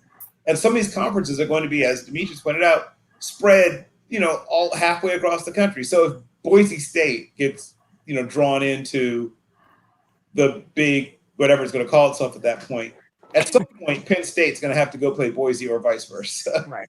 And these are, I know we don't talk about them as students very often, but think about being a college student, right? And you're playing football, obviously, but you're a college student. And you're playing a Saturday game that is almost two-thirds of the way across the country, right? So luckily, the flight itself should not be a problem. They have, these are programs that are doing well enough that you're not having to pile on to coach. But still, it's a long flight. No matter how you slice it, that's a long flight. And, you're probably taking it 2 days before, I'm guessing. So you're flying Thursday, I guess, if it's a Saturday game. And then you try to sort of normalize and get a walkthrough in the game. So you've got classwork, you've got this game that you're playing, 1,300 or 1,200 or whatever, however many miles it is away from your campus. The fact is that, I would have been fine with 12, 10-team conference, 10, 12-team conferences, whatever it is. But as you get to 16 and maybe even more teams in a conference, it just becomes unwieldy. That's only thing I would say to that. But, what's done is done. And I guess, you can't, the past is the past and the present is unknowable. It's like you said, I've never seen anyone stop a tectonic plate from shifting. I guess you could try. I'm pretty sure it's not that easy, though. Yeah, doesn't work out here. I can tell you that. But anyway, Demetrius, since you opened up that can of worms, you might as well go ahead and finish it. Talking about what this would do to the conferences, the conference setup, and how this might make it easier for the SEC. If this would happen, to get more bursts in a 12-team playoff. You want to finish those thoughts? Well, yeah, and I'm going to cede my Barry Switzer time to Don. I'll let Don do that part. So I'll be quick on this piece though. How you look at it, if it's a 12-team playoff and you have three relatively large conferences, let's call them the Super SEC, the Super Big Ten, and the Super ACC. If you take three from each of those and then three at large, you will certainly run into a situation where you got those three and all three at larges also from the SEC. The SEC is that deep. You're talking about Florida, LSU, Alabama, Auburn. Now you're talking Texas, Oklahoma. There's a lot of good teams in the super conference, and they could just dominate. Now they could also beat each other up, and then they could be sitting there waiting for one or two teams from the other. So you got to figure all that out. But in every scenario I've thought about how you're going to do a 12-team playoff with 3 or 4 super conferences, the SEC has an inordinate number of teams in this playoff every single year. I don't have a problem with it. That's just the way it is. Everybody else should get better. If that's what it is, get better, Big Ten. Get Notre Dame. And if you got Notre Dame, Michigan, Ohio State, whoever it is, maybe you compete. And ACC can bring Clemson and whoever else they want to sacrifice. But it looks to me with landing a school like Texas and Oklahoma, the SEC. I don't know. All the titles are just going to be down south somewhere, which is fine. It's about the money, and they'll find a way to make it work. Don, I just thought of something while you guys were talking about that, and you're talking about the money. What about the clout of a conference with its foundation is Texas, Oklahoma, and Notre Dame? Well, that would be a very interesting conference, but I just don't see Notre Dame doing that.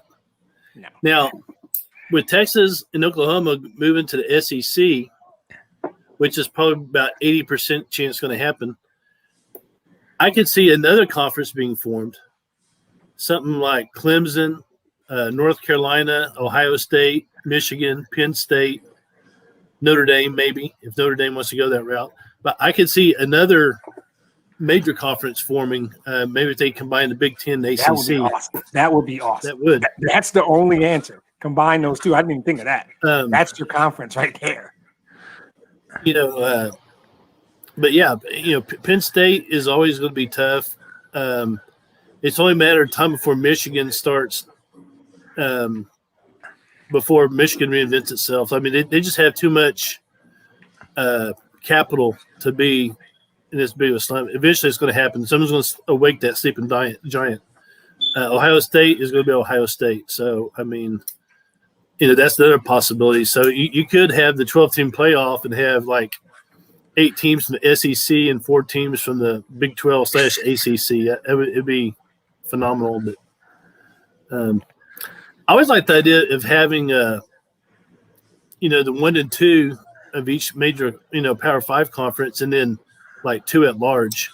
So you get, people like the Central Floridas or, those types of teams. But we'll see. You're going to need some at larges, particularly if that super combined conference you talked about would be fantastic. If you can get Michigan, Ohio State, Penn State, Notre Dame, Clemson, you got to put Michigan State in because, that's my maybe school. Iowa. Iowa's tough, right? Yeah, Iowa could be in it. And I think, but then you can shed the Rutgers and Nebraska could get in it. Maybe, I don't know, but that conference, Nebraska, that's a head scratcher. I know. Yeah. But that's a great idea. Then you just have 2 super conferences, take 4 from each, and then get 4 at larges from other places. Now you got something that's pretty cool. Bill, in this scenario, can Notre Dame really afford to stay independent? Can they? Yes. Should they? Probably not. Because, once again, as we talked about earlier, they have that constant stream of guaranteed income. And they have their 2 best friends, prestige and mystique, right? In this case, they are not on a pole in St. Petersburg. No, in this case, they're the 2 things that Notre Dame always harkens to whenever people talk about things like, hey, why don't you guys get over yourselves and join a conference? They always, and now you get to see footage of, Knurt Rockne, and you see, there's, Joe Stradahar, and there's, so they have this tendency to cling to the past. And not that the only ones, there's other fan bases that do that, but they're so into their own tradition. They're so into, not that the only independent, but being the independent, right? That's sort of how they see themselves. I think eventually they'll join a conference. There'll be some people who will write angry op-ed pieces or whatever, but I don't think it's right away for, once again, TV contract reasons. And I'm not sure if it's where everyone's assuming that they'll sign. I'd be thrilled to have them as part of the ACC. Yeah, we're talking about these conferences. Look at what's going out west. Oregon, USC, UCLA, they're going to be hurting because, the shift is not out west. It's.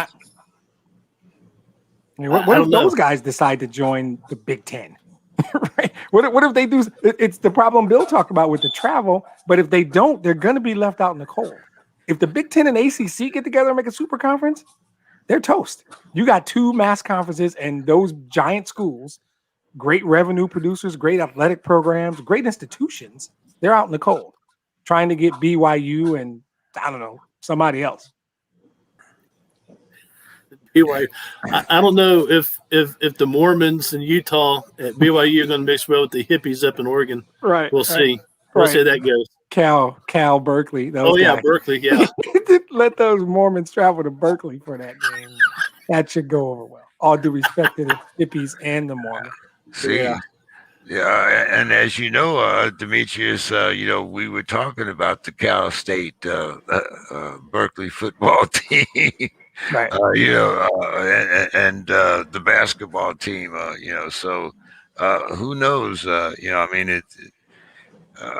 Can you imagine a super conference like you say with University of Santa Clara? Pepperdine. Pepperdine. Yeah, you might as well get Pepperdine in there somewhere too. Which school in California is the Banana Slugs? Is that Santa Clara? That's UC Santa Cruz. Yeah, I think it's Santa Cruz. Banana Slug. That's a good mascot. It's a great one. So here's a little fun fact. They are consistently in the top 40 of merchandise sales, despite absolutely. the fact that virtually no one has ever seen any of their teams do anything in any sport. They've never been televised. But Right. they're selling merch. Hey, yeah, But, going back to this conference, we keep looking at through the football prism, but basketball, right? The Big 12 and the SEC conference, that would lose. I mean, because you're looking at ACC and the Big 10. I mean, Yep. that would be Dominate basketball. And actually, the Pac teams would, UCLA, they're tough. I mean, Sure. So they might invite, one of the Nevada teams in there as well. Basketball wise, they could get Arizona, and they could do well out there. But the SEC in baseball, if you look at this past year's World Series, sure, you had Tennessee, you had Mississippi State, you had who's the other one? There were South Carolina. I'm assuming, right? Yeah, and then if you bring Texas, I mean Texas, that's your Alabama of college baseball. So that it's just funny the dynamics of the different sports, track and field. I mean, SEC, Arkansas are good every year, well, Georgia, LSU, they have great track programs. Texas has a track program. That would just be a phenomenal conference across the board. Yeah. In fact, there's a good number of Longhorns in the Olympics this year. So that would be. Let's kind of take a little stray off the trail. I know I'm always the one that talks about time, but let's talk about the Olympics here for a minute. A lot of people said that we should have put them off. That there shouldn't have been an Olympics this year, especially given where it was going to be held in Tokyo. And then we decided, okay, well, we'll have it in Tokyo, but we'll have it with no fans. We'll put everybody in a bubble. Well, unfortunately, it wasn't an NBA type bubble because this one seems to have exploded. We have one country that has decided to pull out, even though it was a very small country. And probably didn't have a lot of chances at a lot of gold medals. So that's probably had something to do with it. But we have seen some major countries take some major hits, the United States being one of them. When you think of what's happening out there, and then you think of our USA basketball team, Demetrius, what's your thoughts? Was this a good move? Should we bring our players back? What's your thoughts? I know it's the Olympics, but health has much more to do, than the games itself. At least that's my opinion. And I'm with you. And I will say I am unapologetically pro-vaccine, and that's here on the SPORTSKRIB, I respect everybody's opinions. So if I say something that offends anyone, the three of you, I will apologize to. Anybody else, I don't really give a damn. I don't get any of this. 500,000 people have died. More than 500,000 people have died, right? So I got vaccinated as soon as possible. And the difference to me is simple. What it means to me. As a type 2 diabetic with high blood pressure, it's simple. 6 months ago, if I'd gotten COVID, I would have probably died. Now I'll get sick, but I'll be fine. That's a big damn difference to me. I'm sorry. A big damn difference. So to me, the idea so staying with the Olympics, I get it. There are people who have been training their whole lives for this event, and it means a lot to them. So it's very easy for me to sit on my cushy little couch saying, I don't want to watch this on TV because I'm worried about people dying. I think all of this could have just been people being incredibly hard about it. Like leagues just saying, you can't play if you're not fully vaccinated, period. This is our business. You can't play if you're not vaccinated. My company's if you're not vaccinated, you can't go to work. You gotta get vaccinated to work. That's the deal. This ain't about your rights. This isn't about your freedoms. This isn't about patriotism. This is 500,000 people have died. I know the Olympics is a big deal. for a lot of people in a lot of countries. That's just in America. I don't know what the number is globally. And now you want to get millions of people together in a proximity like this when there's variants and they're not vaccinated. And it's so simple. My frustration on this topic bubbles up immediately because it's simple. I got 2 shots, took a grand total of 32 minutes. And 30 minutes was me having to wait 15 minutes each time before they would let me leave the facility. The grand total amount of time driving there, getting my shot sitting was roughly an hour for 2 shots. What the hell are we talking about? What anybody who's not vaccinated, I'm sorry. I can't talk to you. I don't even want to know you. This is the dumbest stuff I've ever seen in my life. If everybody would have gotten vaccinated, this would be easy. We wouldn't have to cancel events. We wouldn't be talking about the Olympics not having fans. We're not doing that because people won't get a stupid shot or two shots.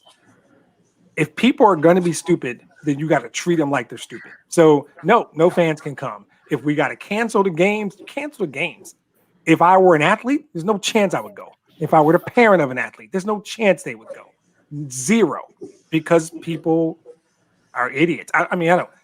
I'm way across the SPORTSKRIB line on this one, but I respect the history and the importance and the training. This is unprecedented in our lifetimes. That it's just mine anyway. And people still aren't taking it seriously, and I don't get it. I don't get it.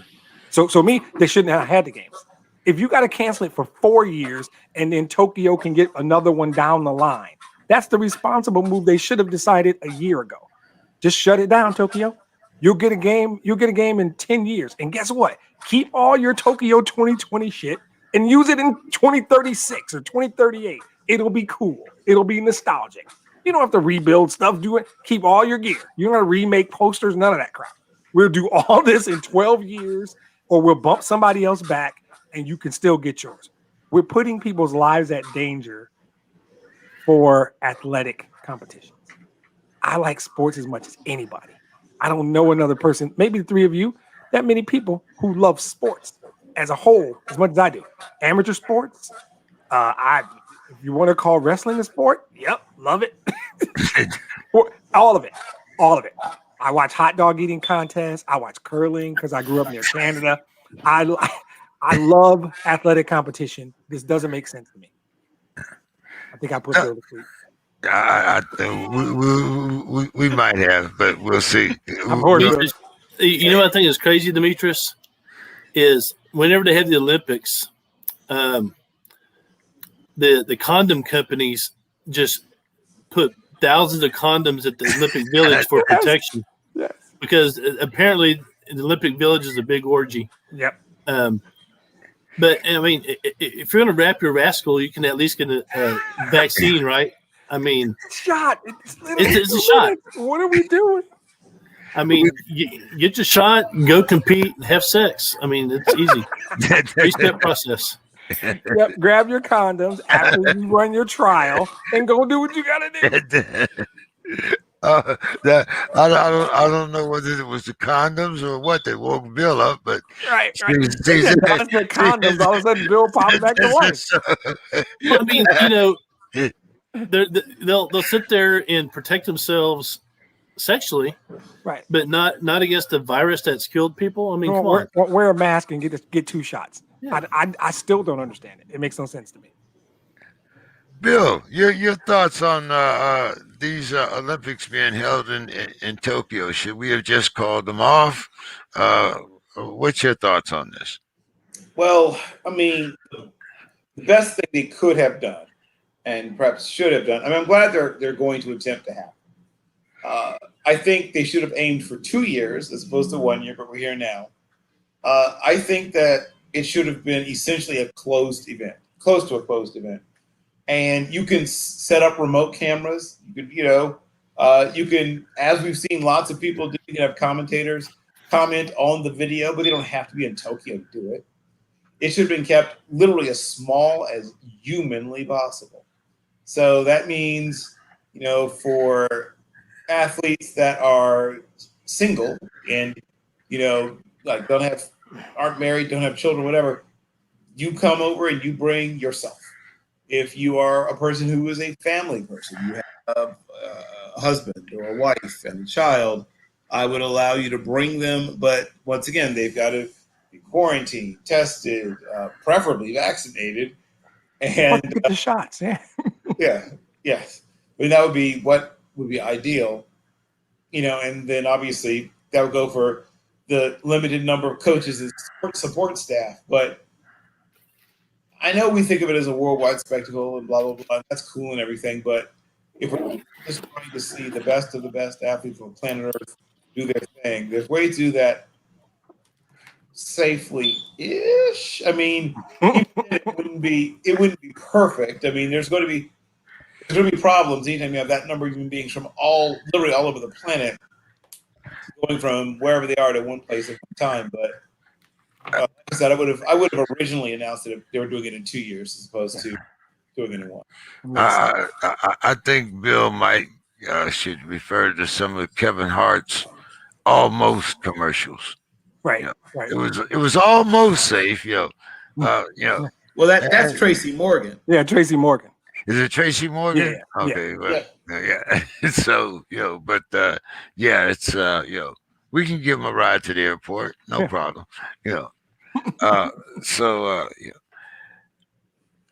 Now let's go to another kind of controversial, but I wouldn't say it was controversial because once again it makes sense. And it also makes sure that you're keeping your dollars, your cash flow going.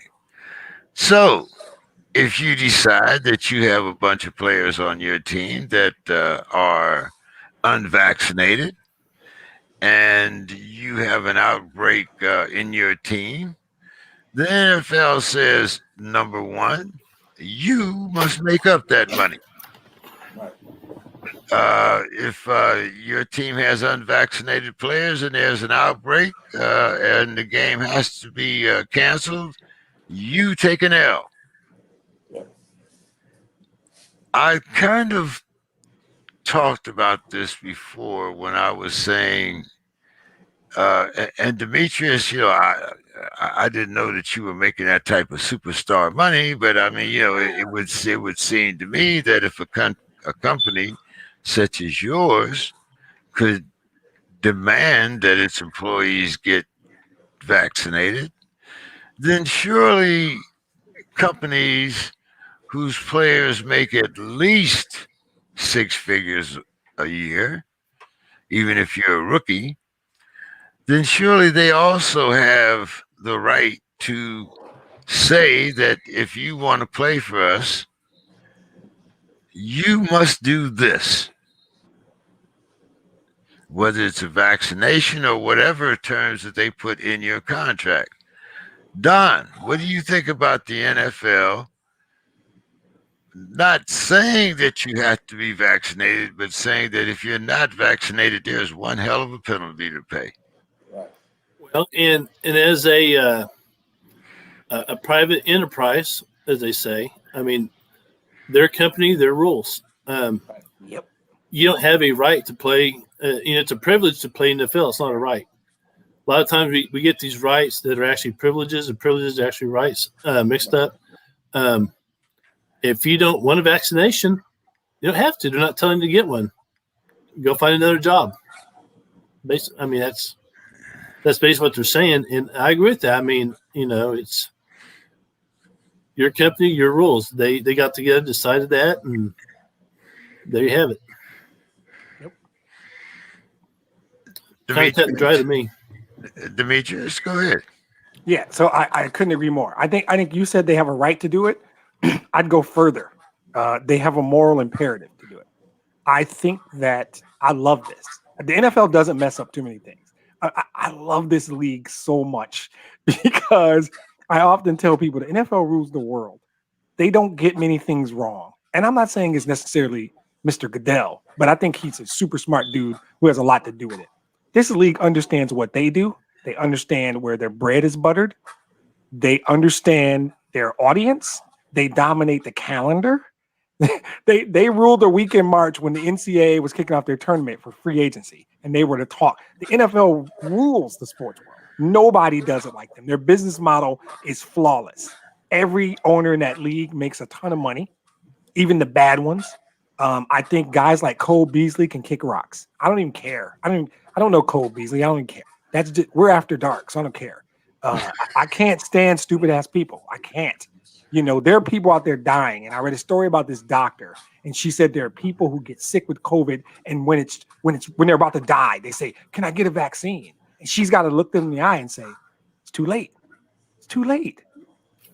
And there's nothing she can do.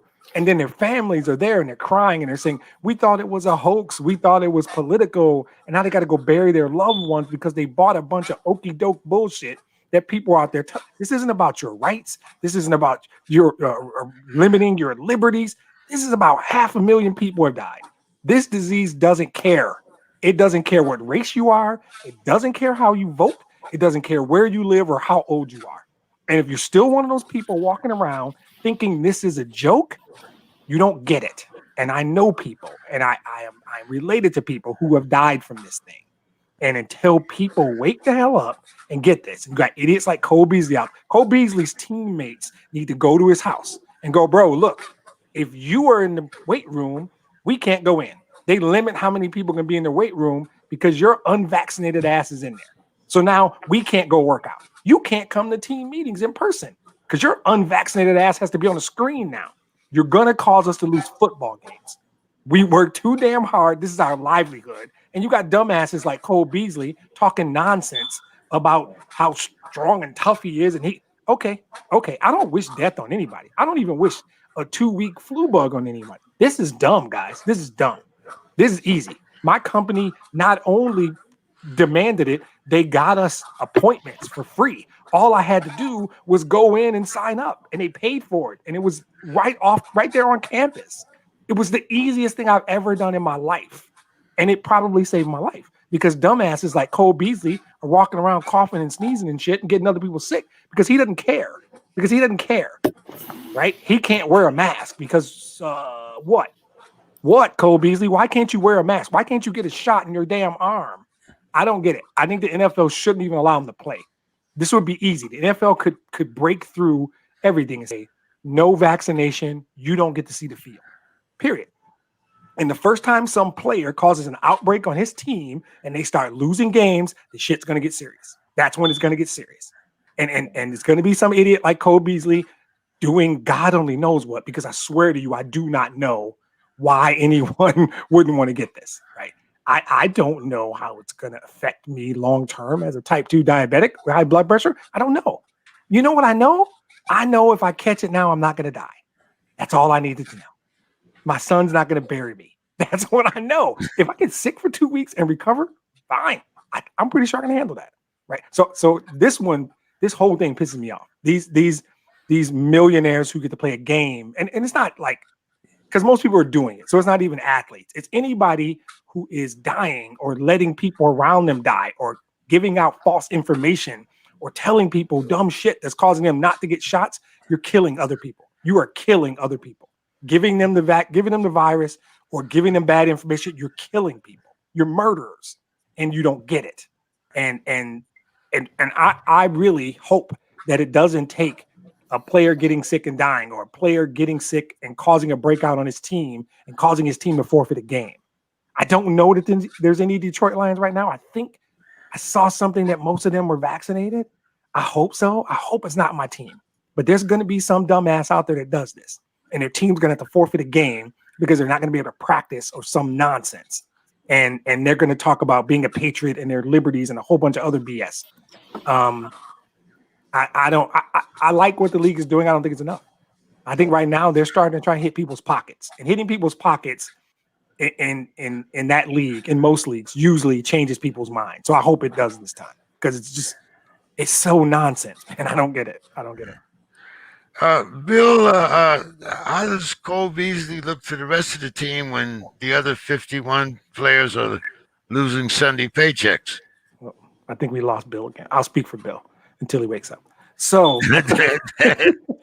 all right, Bill, it's on you. Cole Beasley costing his team checks. What do you think? So if you enjoyed World Be Flat, ladies and gentlemen, I now give you Les Welker.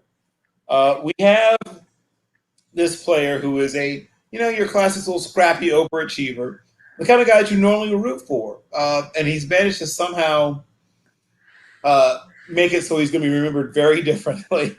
I'm trying to, sympathize, whatever it is, empathize, maybe both with players as they try to make this decision. It's a personal decision, but even personal decisions have repercussions, right? Your personal decision not to drive the speed limit has repercussions. There's all kinds of decisions to make all the time, and some of them are attached to repercussions. So one is I hope he just goes ahead and gets vaccinated, but if he doesn't decide that, if he instead chooses something else, I hope that there's no sort of movement or sort of Bavasi or whatever, where people have said Dunkirk, where rescue or whatever, rescue this man from himself. Here's what it comes down to. The players themselves, and of course there's some exceptions, but the players themselves are not the ones for whom we have concern. There's a bunch of older people around the game, not just in the stands, but of course who still work in football. Football loves, as we talked about, nepotism, but also loves experience, So if you look on the staffs of a bunch of coaches around the NFL, many of them will have sometimes uncredited or even credited analysts or assistants, whatever, who don't travel with the team, who don't, whatever it is, but they're some hero to, the head coach as they're on the staff in some capacity. Like I said, I hope at some point, I don't care if it's the external pressure, I don't care if he has a great awakening. I just, hope whatever his situation is, he gets it taken care of. Don, I'm going to come to you because now we're going to talk about your other favorite team, the Cowboys here. Now the Cowboys haven't made it to a Super Bowl under Jerry Jones since he fired Jimmy. Yep. And now, to be honest, he did have Barry Switzer. He did. Yeah. He got him to last one. Switzer got that ring with Jimmy's players. Yeah, with Jimmy's players, of course, but technically Switzer, but okay. So let's talk to us about what's happening with the Cowboys down there. They're on First Take. Hard Knocks. Which Jerry kind of jumped at the situation. Of course, it's free publicity for the Cowboys, as we talked about last week. So, Don, who needs algorithms when you have Jerry Jones? There you, Don, what do you think? Will the Cowboys finally break the drought? Oh no. They're not going to make the playoffs, James.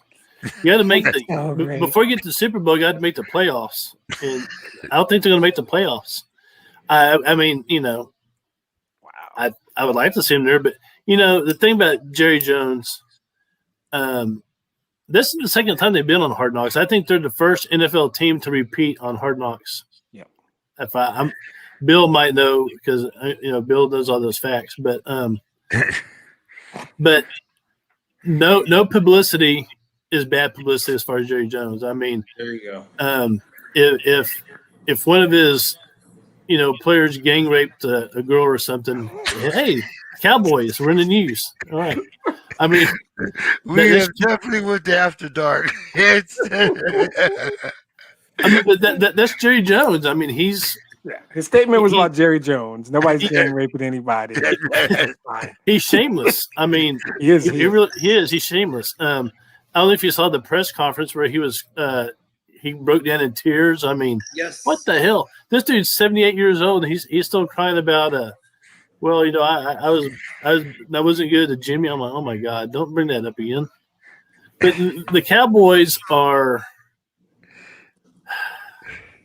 they're the shiny object that everyone wants to look at and all that, and then they get there and it's like, that's it. Yeah, exactly. That's like, that's like the Cowboys is equivalent of like taking the porn star to the prom. You think it looks good, but It's so great. I love when Don goes on Don Hayes, but it's so good. It's so good. Well, I'm just saying that's the only analogy I can think of right now. No, you're right. I never said you were wrong, my friend. You are absolutely right. It's just great Nailed it. entertainment. Bill, did he leave you speechless, or you got something left? Oh, I mean, I have so much left, and I guess it's left. But I guess we'll continue that particular analogy, and we've all seen whatever.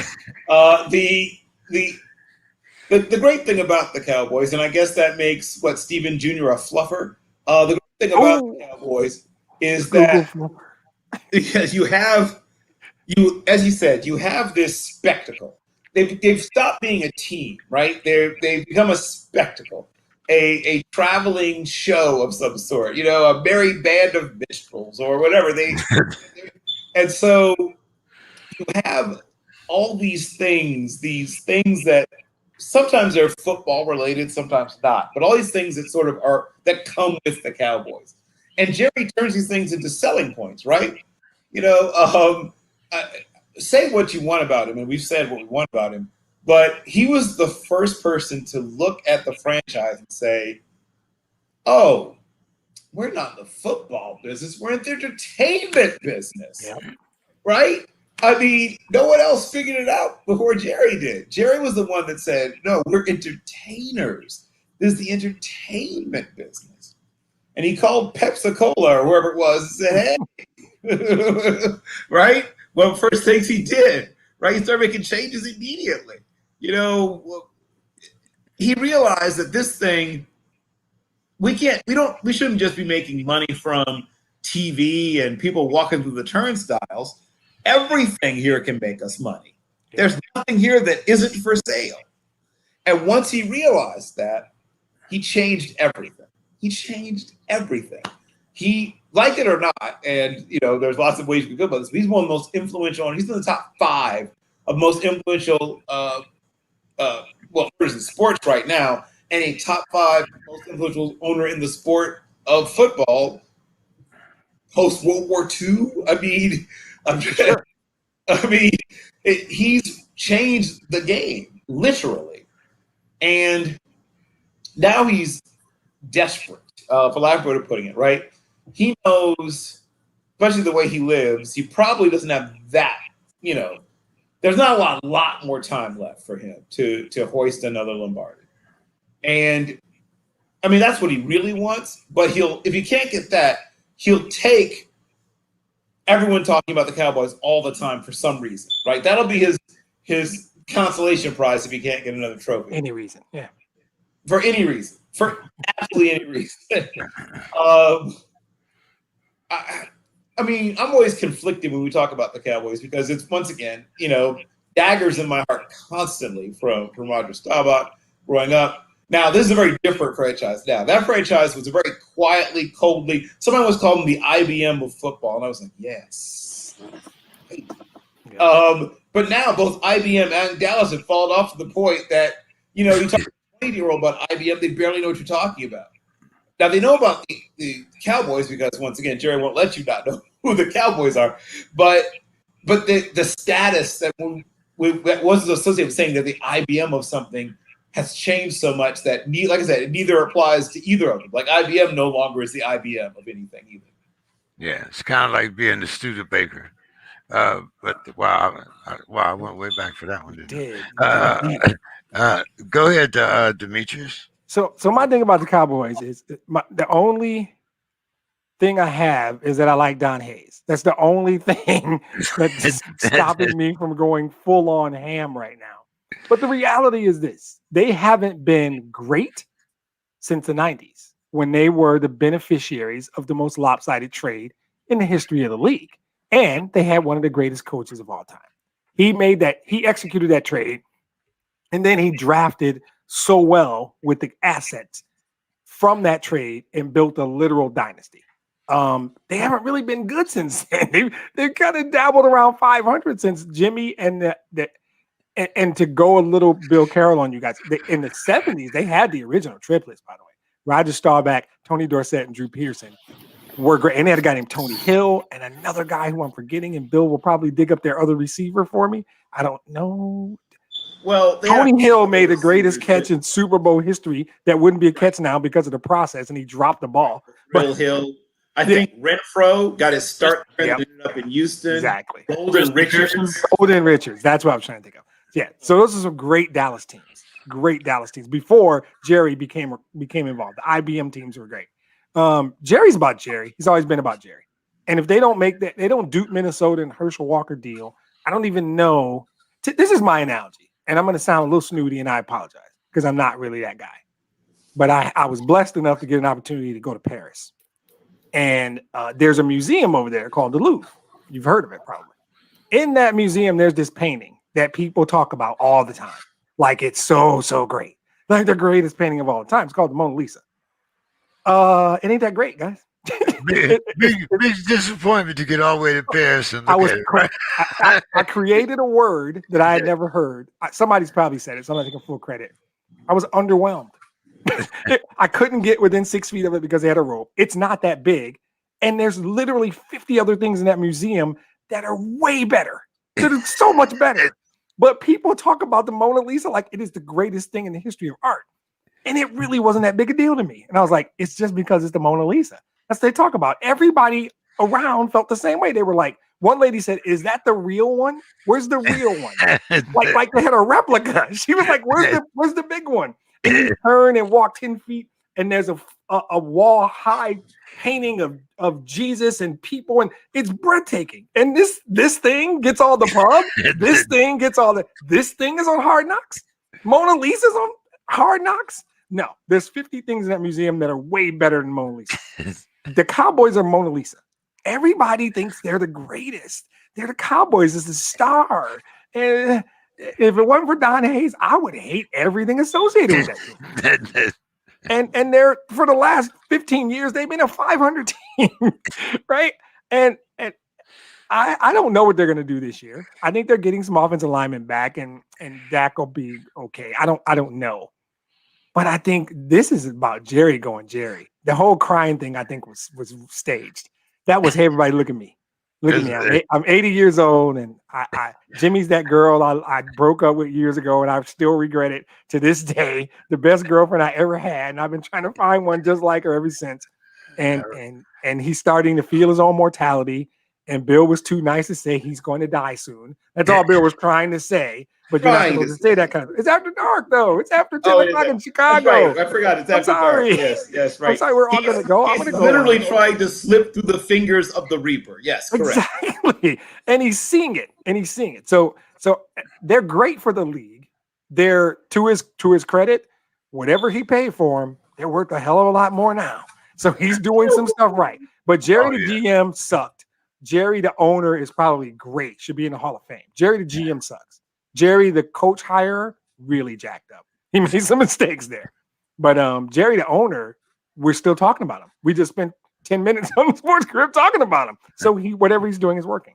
And Don's going to watch every game. So Don? Hey, Demetrius, I'm going to tell you one thing, Demetrius. You were disappointed by the Mona Lisa.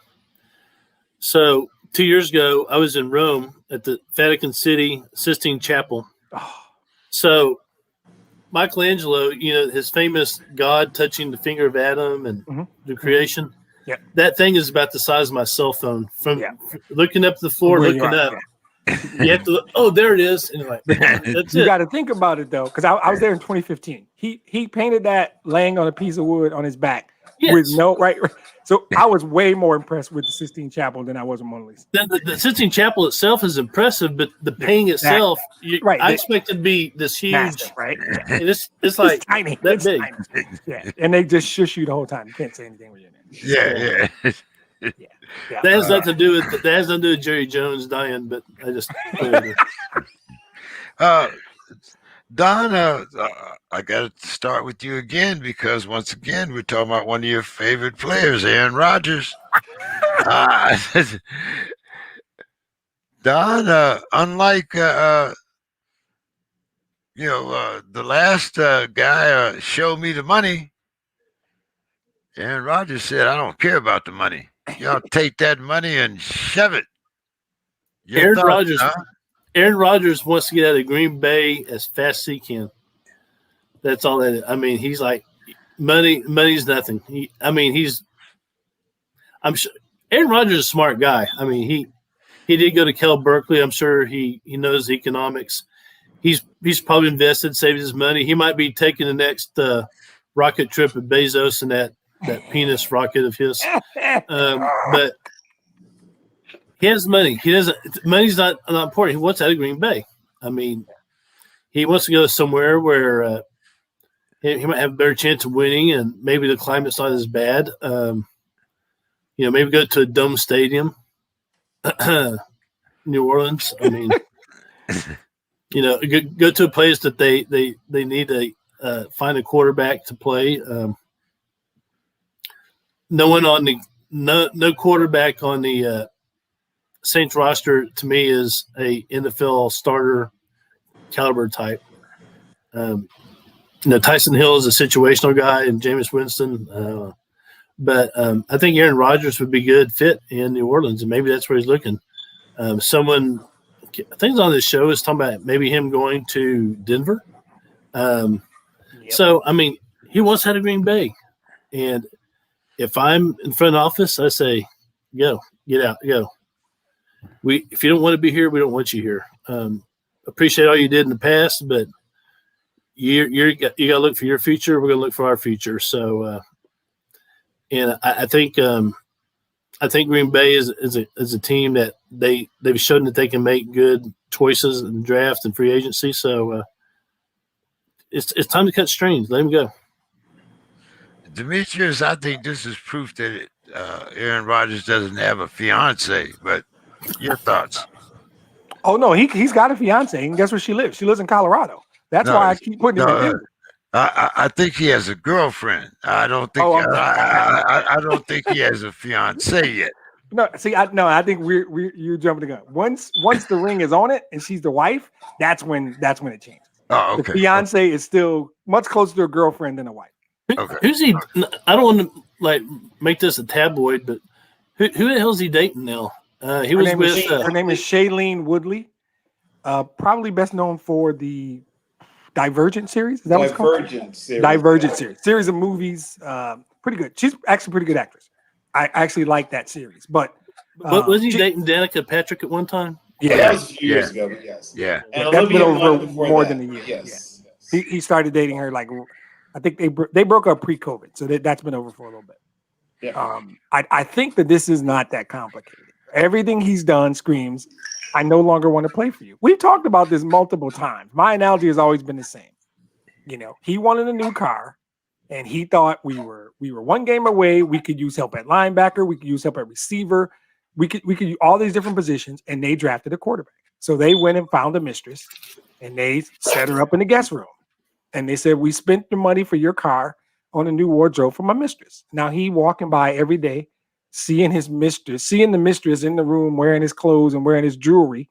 And he was like, bump that. So he went out and he got a facelift and he got boob implants and he got some new dresses and he had an MVP season and came back and walked in the house and said, how you like me now? He went Big Daddy Kane. How you like me now? And they were like, well, we like you. Oh, no, too late. I'm out. I'm out. You and your mistress have fun. I'm out. And he did it from Hawaii. He has done it from Colorado. He's done it from golf courses. And he's not saying anything. That's the beauty of what he's doing. I respect his game because he's literally said nothing. He's let his actions consistently from the very first beautiful mystery. That's what all started. He made this simple comment, the future is a beautiful mystery, back in like February, and everything took off. And now he's got Schefter doing all his work. He's got his hand up Schefter's butt. Schefter's out reporting Aaron Rodgers every day. Schefter's got a new Aaron Rodgers. And I'm not throwing shit at Schefter. He's doing his job. Probably doing it well. He's not playing for them anymore. He's not. I don't know what's taking them so long to get the message. He has sent the memo. He sent the email. He tweeted. He FaceTimed. What does William Stephen Belichick call it? Snap talk. He's used all of the mediums that would tell an organization, I have no intention of playing football for you anymore. And the Packers are sitting there with their hands in their ears going, he'll be here. He'll be, and we'll find out Tuesday. Next week on the Sports Crib, this can be fun. That's definitely going to be on the agenda. And save it for later so I can go after dark. Because I want to do that one after dark. So push that one to the back. He's out. Whether it's Denver, New Orleans would be a great spot for him. I don't want him in the NFC personally. But yeah, to me, I want him out of the NFC. Denver's got the need. Denver's got the resources. And Denver is in Colorado where his girlfriend / fiance lives. So that's why I keep saying that's the only reason I keep saying that. Las Vegas makes sense, except apparently like Derek Carr. So there's a number of places. Hell, there's 20 teams in the league that would make sense. Pittsburgh makes sense, right, James? There's a bunch of teams that make sense. Everybody doesn't have the resources to make the deal. Yeah. And Green Bay's got to get their head out of the clouds and realize what's happening right now. So it definitely makes sense for Pittsburgh. Unfortunately, we don't have the dollars, but it does make sense. Bill, go ahead.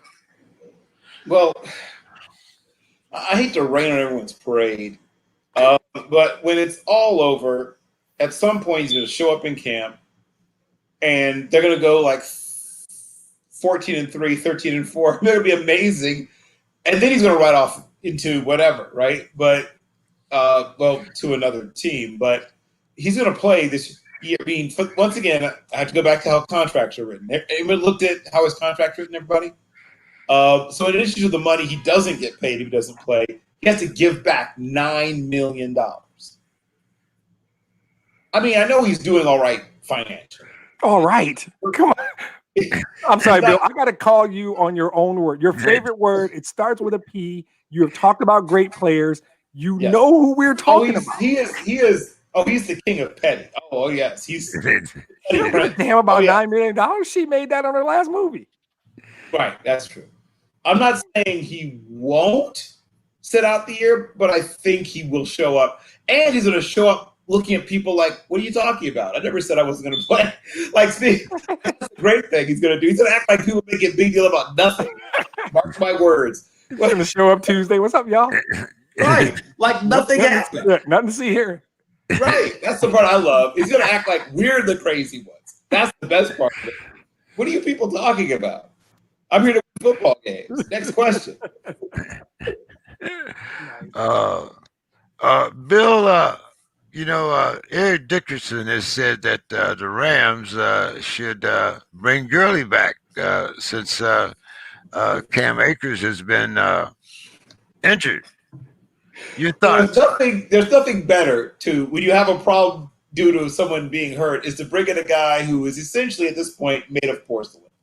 I mean, that's a brilliant stratagem, isn't it? Look, I'm a huge Todd Gurley fan.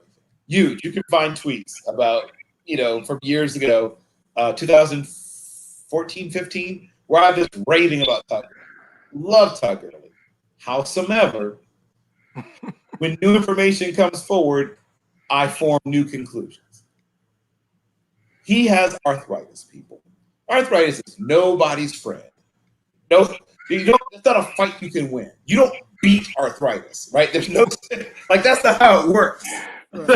I mean, the word degenerative, right? I mean, for those who are unfamiliar with what it means, the root word is, of course, generis, right? Which means the birth of something. But it's the opposite of the birth of something. The opposite of the birth of something.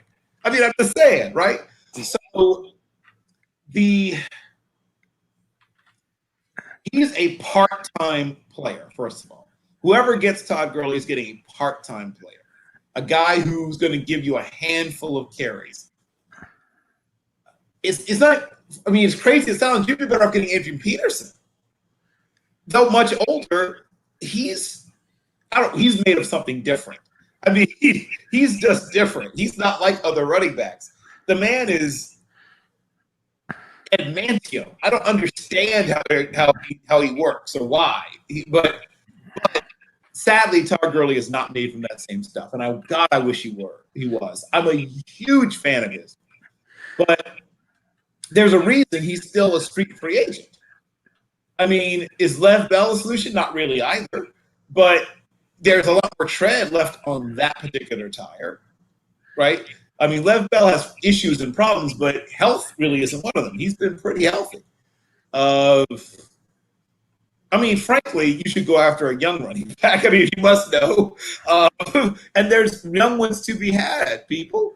That's the real solution is to somebody's going to cut a rookie or a second-year running. Exactly. That's the answer. And you scoop up one of those guys, and you make that happen. I mean, it's always fun to talk about some big-name retread, but when's the last time a big-name retread running back had a monster year? I'm not saying it never happens. I'm saying it doesn't happen very often. I mean, you have to really search to come up with one of those big-name retread running backs that had a monster year. Marcus Allen had a couple of really nice years with Kansas City. And that was a mere 20, how many years ago? Right. So it's hard to come up with like a big name retread running back who had a monster year. You can find guys that had okay years, decent years. Terry Allen, right, who bounced around quite a bit, had in basically his career was over a couple of times. Frank Gore is sort of an example. And I guess if you really want to play that game, you can snatch up Frank Gore. But but that's not the answer. The answer isn't finding another damaged future Hall of Famer to trot out there or whatever. Or in the case of Gurley, Hall of very good because I don't see him making the Hall. But go after a young guy. Cheap, last longer. Demetrius. Yeah, classic example of couldn't agree more. He nailed everything. If you're going to go that route, he nailed it. I got to see every carry Adrian Peterson took last year because he was wearing Honolulu blue and silver, and he's made of different stuff. 100% agree. If you're going to go that route, that's your answer. And then Frank Gore is probably your second answer because, again, he was right. Degenerative means slow death. It doesn't mean get better. It doesn't mean we have a fix. It doesn't mean you can get a shot. It means this is never going to get better.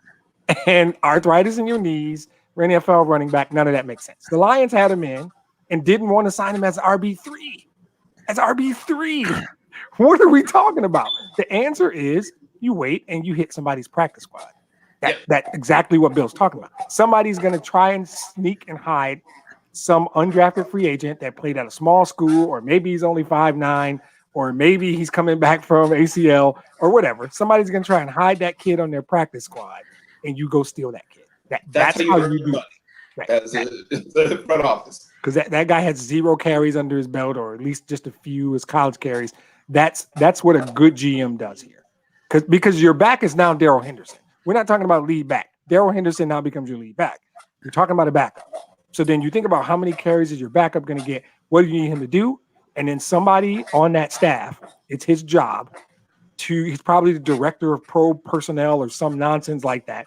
It's his job to know who's that undrafted free agent or that late round pick that somebody's trying to hide on their practice squad, and you go get that guy. And it might end up being my team and a kid named Jamar Jefferson. I hope not, but I'm hoping that kid actually makes the squad. But that's the kind of guy you want to go get. Don, to Gurley or not to Gurley? Not Gurley. No Gurley. Y'all have already stated the case against him. When he was when he was healthy and without the affliction, he's a good running back. But to bring him in again, he's not going to carry your team. Akers is hurt. They let Malcolm Brown go to Miami. So I mean, there's running backs out there that could play. Free agent. I mean, there's like Demetrius saying, you look on someone's practice squad, still someone. There's probably 2 or 3 of them in Canada. If you want to go. Sure. But the thing about the NFL right now, running back is not as big as it was in the 70s and 80s. You can find a running back. I mean, that's just the nature of the game. It's more of a quarterback league than a running back league like it had been in the old days. I mean, you don't see, some Franco Harris's or Earl Campbell's or Barry Sanders on the field these days. So No. I think they'll be good to go, find someone I know. I think next year's draft there's going to be some pretty good running backs come out. So I mean, don't sweat it. Just find yourself a Band-Aid for the year. Don't depend on Gurley to carry your team for your rushing attack because you'll be very disappointed. Yeah. I believe you there. Bill, I'm going to give you your final thoughts first tonight after you tell me why the 49ers made Warner the highest paid linebacker. Well, there's a term that bounces around the league, 3-down linebacker. And he is as good in coverage and better, frankly, in coverage than a decent number of safeties in this league. He can cover better than I would say probably 45% of the safeties and 95% of the linebackers in the league. He can do a little bit of everything. He's a terrific tackler, second best tackler at the position in the only better tackler at the linebacker position is my boy from South Carolina State, Darius Leonard. That's the best tackler in football, probably, period. But he's not far off the pace. So that's the one thing that somebody's better at than him at the linebacker position. But he's better at everything else. He's a terrific blitzer. He's amazing in coverage. He is smart. He's strong enough that if you need him to go, sumo wrestle guards, which is sort of a waste, but he can do it. I don't want him doing that, but he can. So he can get downhill and fit up in the run game. Like I said, really good blitzer. I mean, there's not a real weakness. Like I said, he's the second best tackler at the linebacker position. Still one of the best tacklers in football. He's complete. There you go. That's what we're looking for. He's what people thought Kyle Van Noy would be when he was at BYU. People were so excited about Kyle Van Noy. And I liked Kyle Van Noy. Don't get me wrong. But I remember when I was supposed to be watching Kyle Van Noy, I kept noticing Ziggy Ansah. It's like, who is this kid? This is the early days of what they call draft Twitter, and we were supposed to have this like BYU watch party, first game of the season, and it was look at this Kyle Van Noy love fest, and I kept saying, yeah, Kyle Van Noy, but who's that kid? He doesn't know what the heck he's doing, but no one can block him. If he had any kind of idea of how to play football, he'd be deadly. But sorry about that. Both former Detroit Lions. Yes, also former Detroit, right. But the point is that Fred Warner's worth it. That's why. Right, 49 or what? I mean, that's not the real number. I mean, he's going to never see all of that money because that's not how the NFL works. Right. He just gets a significant enough part of that money, and he deserves to see, a significant part of that money. People like to pretend that linebackers aren't difference makers, and I saw somebody tweet something that linebackers are the running backs in defense or whatever. It's like, no, like that is factually incorrect. Ask really good defenses how important. Ask the Tampa Bay Buccaneers how important Levante David is to what they do. Ask the Steelers how important T.J. Watt is to what they do. Like there's a lot of defenses that would be very different. How we always talk about the Legion of Boom, but ask them how important both K.J. Wright and, of course, I think probably future Hall of Famer, right, in Bobby Wagner, yep, were in what they do. So this is probably the best all-around linebacker in football. That's why he's worth it. Your final thoughts? My final thought regards Charles L. Liston, a man who is not well remembered, not because he was not memorable, but because, one, he died very young. Well, we're not sure how young, because no one, including himself, knows exactly when he was born.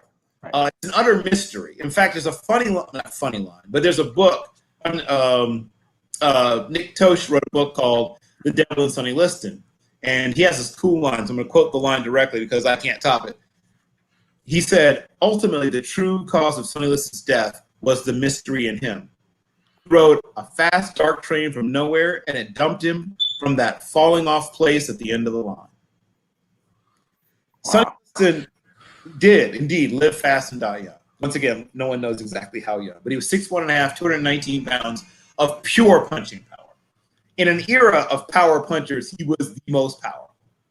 And people have compared him to Tyson and whatever. No offense to Tyson, who was a more dynamic and interesting personality, a more dynamic and interesting fighter, but he wasn't quite the puncher that Liston was. And Liston had great power. But my God, Liston was a bigger, stronger man. And where that power came from is, I think, suppressed rage, for lack of a better putting it. He never learned to read or write. He died an illiterate.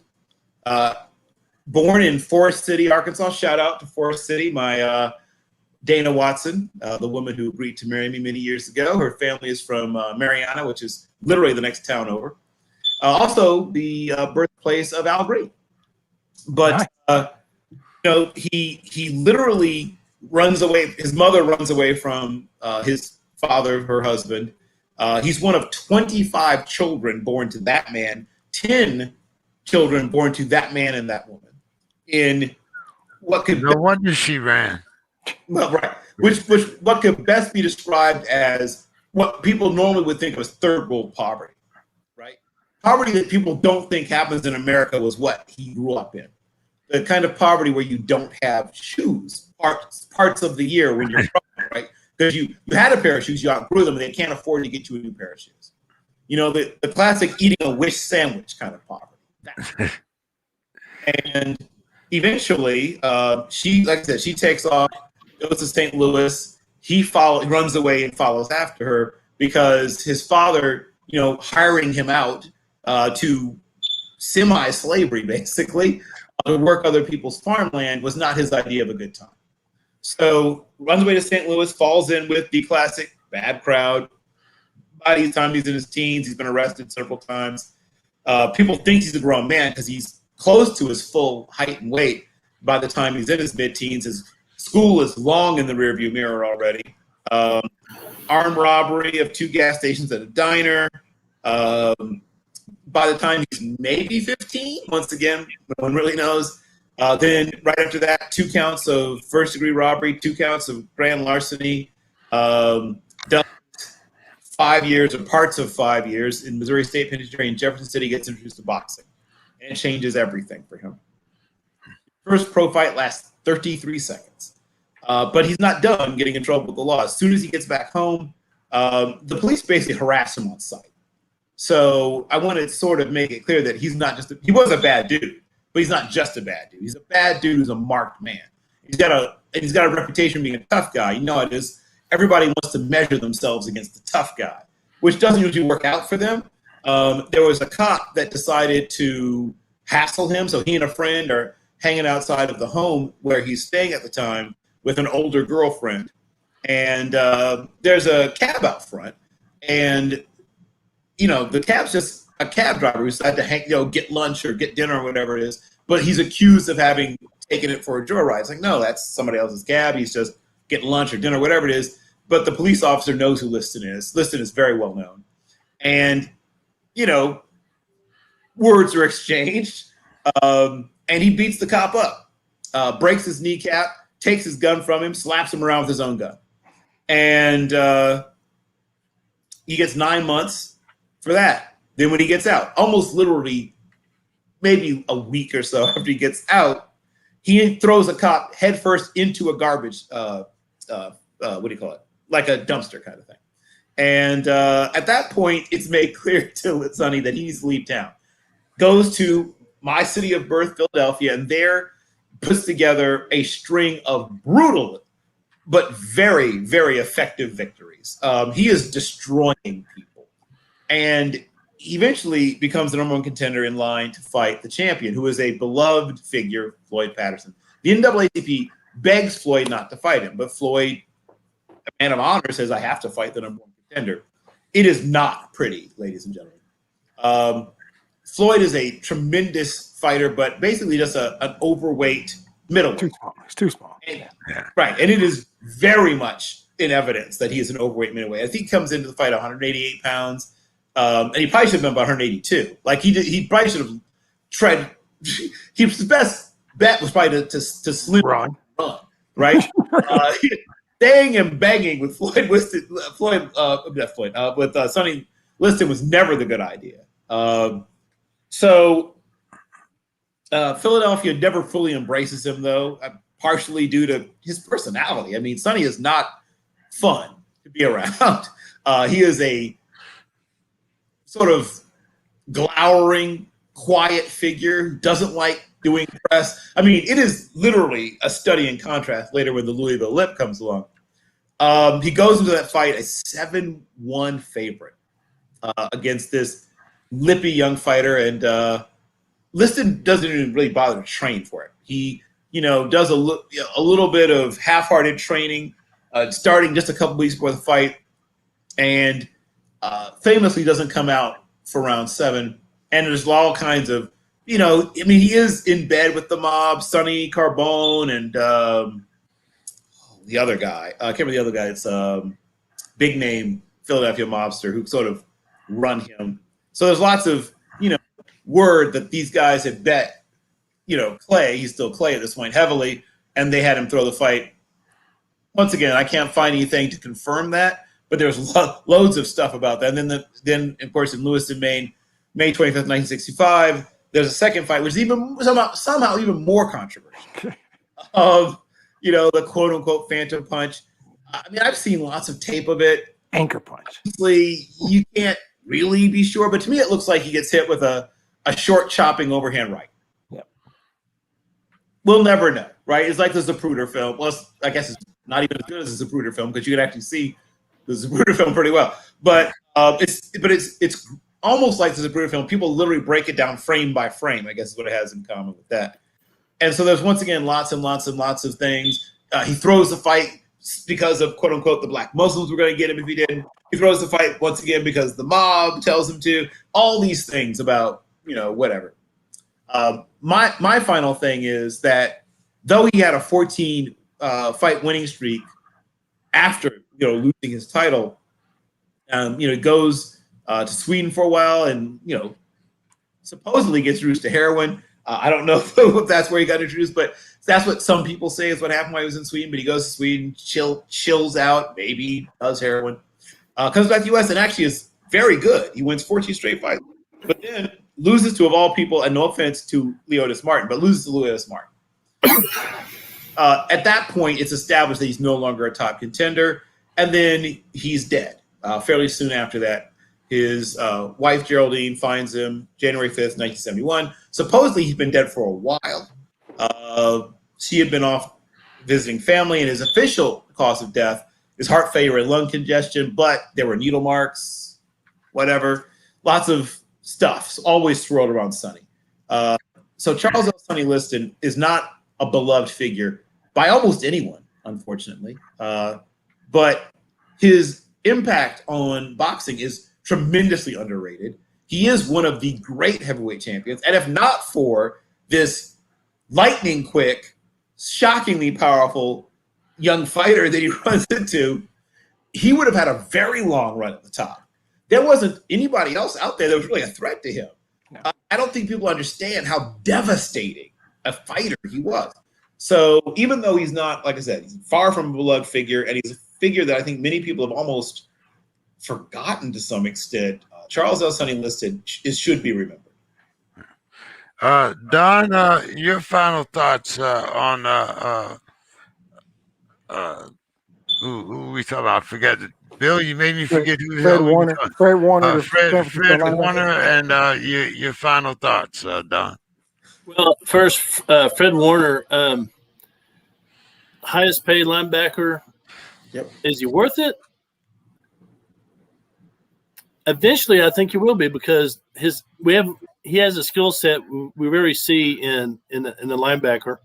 The fact that we're just barely scratching the surface. He's he's still a youngster, so yep. His ceiling is quite high. So I think the money may not be worth the money may not be based on what he's doing currently, but it's there to keep him around because they know he's going to be an all-pro. I mean, he's that good. He's very like I said, he has a skill set that's kind of rare among linebackers. So that's my thought on that. Final thoughts. Well, going back to the Olympics, and this is kind of a obscure thing. Softball's back. Yes. And we have a family friend on the softball team. Her name is Kat Osterman. She went to UT. Oh, yeah. She's a pitcher. Sweet. Yeah. She's actually married to the former golf coach at my sister-in-law's high school. So anyway, we know her through that. And great kid. I say kid. She's a woman, but she's a great kid. And she's been like I guess a pitching instructor for different club sports. She had a little stint there at Texas State up in San Marcos on their staff, but now she's doing what she loves. And so I will watch some softball. I'll watch softball before I will soccer. So no, go get them, Cat. Keep striking them out. Let's bring the gold back. And that's my final thought. And you're going to watch Candace Parker and the women's basketball team, right? There we go. I heard she's good. I heard she's real good. Did you hear about her? Yeah. Exactly. Demetrius, your Kill thoughts me, on the line, your thoughts on the linebacker, and your final thoughts for the Yeah, I love this signing. I think this guy's 24 years old. He just finished his third season. So 5 years, 95 with 40 and a half guaranteed. The 19 million a year is what stands out. I think he might actually end up getting every penny of this money. He's only 24 years old and he's all pro. And the thing that stands out is 16 games a year, 3 years. Flint Northern math says 48 games. Guess how many games he started? 48, right? The best ability is availability. The dude shows up every week. That's the thing. He's 24 and he's not missed a game. That's why he, along with the aforementioned Bobby Wagner, only 2 players with 250 or more solo tackles in that time frame. He is really good. He's really young. Like Bill said, he does everything well. I think he deserves every penny. I think he might actually earn every penny of this. He'll be trying to renegotiate it because in 3 years, he'll be a bargain. He'll be a bargain that when the new TV deal kicks in or whatever, in 3 years, he will be a bargain at $19 million a year, going to his 3rd or 4th Pro Bowl. But the truth is, this is going to last about a week because Bill also mentioned the actual best linebacker in football, a guy named Darius Leonard, who's going to sign in a week and beat this deal by, I don't know, $2, something like that, whatever it is. And that's just how it works. Darius Leonard's been sitting back, drinking latte, eating coffee cake, waiting for this dude to sign so he can set the market. So look for Darius Leonard next week on the Sports Crib. We'll be talking about Darius Leonard's contract most likely. So I think he deserves it. He's a really good player and he's young. You get a guy who's good, young, durable, and can do everything well. That's how you get 19 million. I'd say he's the best played linebacker because he's probably worth it. And my final thought. So I came across this interesting thing, and it made me think about Bill Carroll quite a bit. He probably knows this lady and knows all about her. I don't know. I'm going to feel great if he doesn't. So her name's Effa Manley, right? Oh! See, I knew it. So that's okay. Her gravestone has this very simple inscription. She loved baseball. Exactly. So I fell in love with this story when I first went to the Negro League Museum in Kansas City, right? And I saw her name there and a plaque and the whole thing. And then I started hearing, wait, she's in the National Baseball Hall of Fame, like the only woman in the National Baseball Hall of Fame. And I think there's a book called Queen of the Negro Leagues. Or there you go. Hold it up a little bit. The most famous woman in the I have Queen of the Negro Leagues also. Yes, exactly. One of the books about her. Fascinating, right? So then I started getting into this story, and this was like 3 days ago. And so I spent hours reading about this woman. And so here's the thing, right? There's all this stuff I can tell you. Civil rights work. That's fantastic. She co-owned a team, the Newark Eagles, in the Negro League with her husband, Abe. She did a stint as the treasurer of the league. She played a critical role in getting Larry Doby integrated as the first African-American player in the American League, the counter to Jackie a couple months later. He was the first one to get compensation. Exactly. Terminating a player's contract. Because before the Negro League teams were like, okay, see ya. Good luck in the majors. She was fun. Right. He's under contract to me. Exactly. Compensate. Exactly. She was so critical to the league, right? And the Eagles had great players on that team, like Larry Doby and Ray Dandridge played for that team, and Leon Day and Monty Irving, like really well-known player. She's the first and only, to my knowledge, Bill can correct me if I'm wrong, woman in the National Baseball Hall of Fame. She is it. She's the one. So there's one problem. There's one potential problem.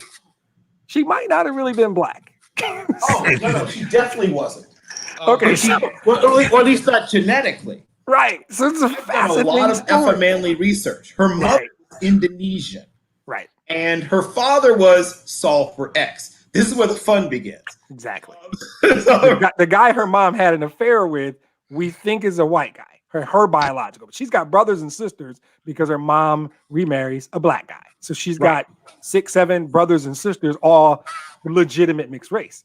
So the term she used was she was raised in the Negro culture. And so she did this fluid deal where for a lot of her life, she lived as a black woman and people thought she was black. She ultimately married a second time to Abe Manley, who they own the team. She wrote colored on her marriage license when she married Abe, right? She was a treasurer for the New Jersey Association of the NAACP. It is such a fascinating story. But then where's the movie is what I keep saying. Right.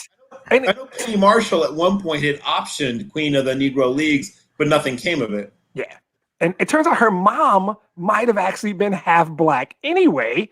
So she might actually be part black. I'm fascinated by the story, right? And later in her life, she was asked, and she said, I'm actually white, but I was raised in a family, in a Negro family, right? She said, I came up as a Negro due to the fact that all my brothers and sisters were Negroes. So and I don't know if this is appropriation or if this, I don't know what this is, right? I think about Rachel Dolezal, I think is how her name was pronounced. Yes, Rachel Dolezal, right. Not the same, right? From what I'm reading, this is not the same. Right? No, Rachel Dolezal was a tourist. Exactly. In blackness. There's a difference. And I think it's just such a fascinating story. I caught this thing on SB Nation by Shakia Taylor, credit where credit is due. If you want to check it out, it's fantastic. I found everything from confusing and fascinating about baseball, which I love, the Negro Leagues, which I truly love, interracial relations, race performing. That's when a person like her or a light-skinned black person has to do this navigation in different environments of do these people see me as black or white, which is fascinating. My son is mixed race, so we've had deep conversations about this, right? And the world that black people with lighter skin have to deal with, mixed race people deal with, then and even now, it's a fascinating story. I have ordered Queen of the Negro Leagues because I did not have the book. I ordered it 2 days ago. I'm going to check out the other one. I find this woman, her story, all of it fascinating on 100 levels. So I was like, oh, I know what I'm talking about there. I know. And I think you should at least check out the SB Nation piece. And her name is EFFA Manley. I think it's a worthwhile read, and it might hook you like me. But I'm a big baseball guy. I'm a big Negro League guy. I loved it. I'm fascinated. I'm still confused. I still need answers that I don't have. And Bill, you couldn't be more right. Where the hell is this movie? I think we need to write it and do it ourselves. Call Penny. Oh, Penny Marshall's gone. We need to find a way. This movie's got to be made because it's got to be fascinating. So, oh, yes. So at one point, I started writing a play, not a screenplay, but a play. And I had a friend of mine, shout out to Coco Alyssus, wherever you are, Coco, who actually Coco is black, but she's very light, who actually looks a little bit like her. Has like wavy hair, whatever. But yeah, so this has been a passion of mine. So you and I have to do something together about this. Yes, we should. It's been a passion of mine for years. So yes. I'm in. Yeah, we'll hook up because not on Mr. King's dime. You and I have some conversations about exactly. And I think we set a record. We're 2:43 tonight. We didn't even try it. We didn't even try to stay in time. But I had to get that in. I found it fascinating. So thanks for the time. All right, guys. Well, hey, as always, right on time. We'll see you again next week. At least that we can start on time. I don't know about the ending, but so have a great night, everyone. And hey, I'll talk to you guys next Thursday. All right, yes, and once again, support the Negro League Museum. Absolutely. Buy merch. Go visit. It's fantastic. All right, guys. See you Thanks. next week. Bye bye. Thank you, sir.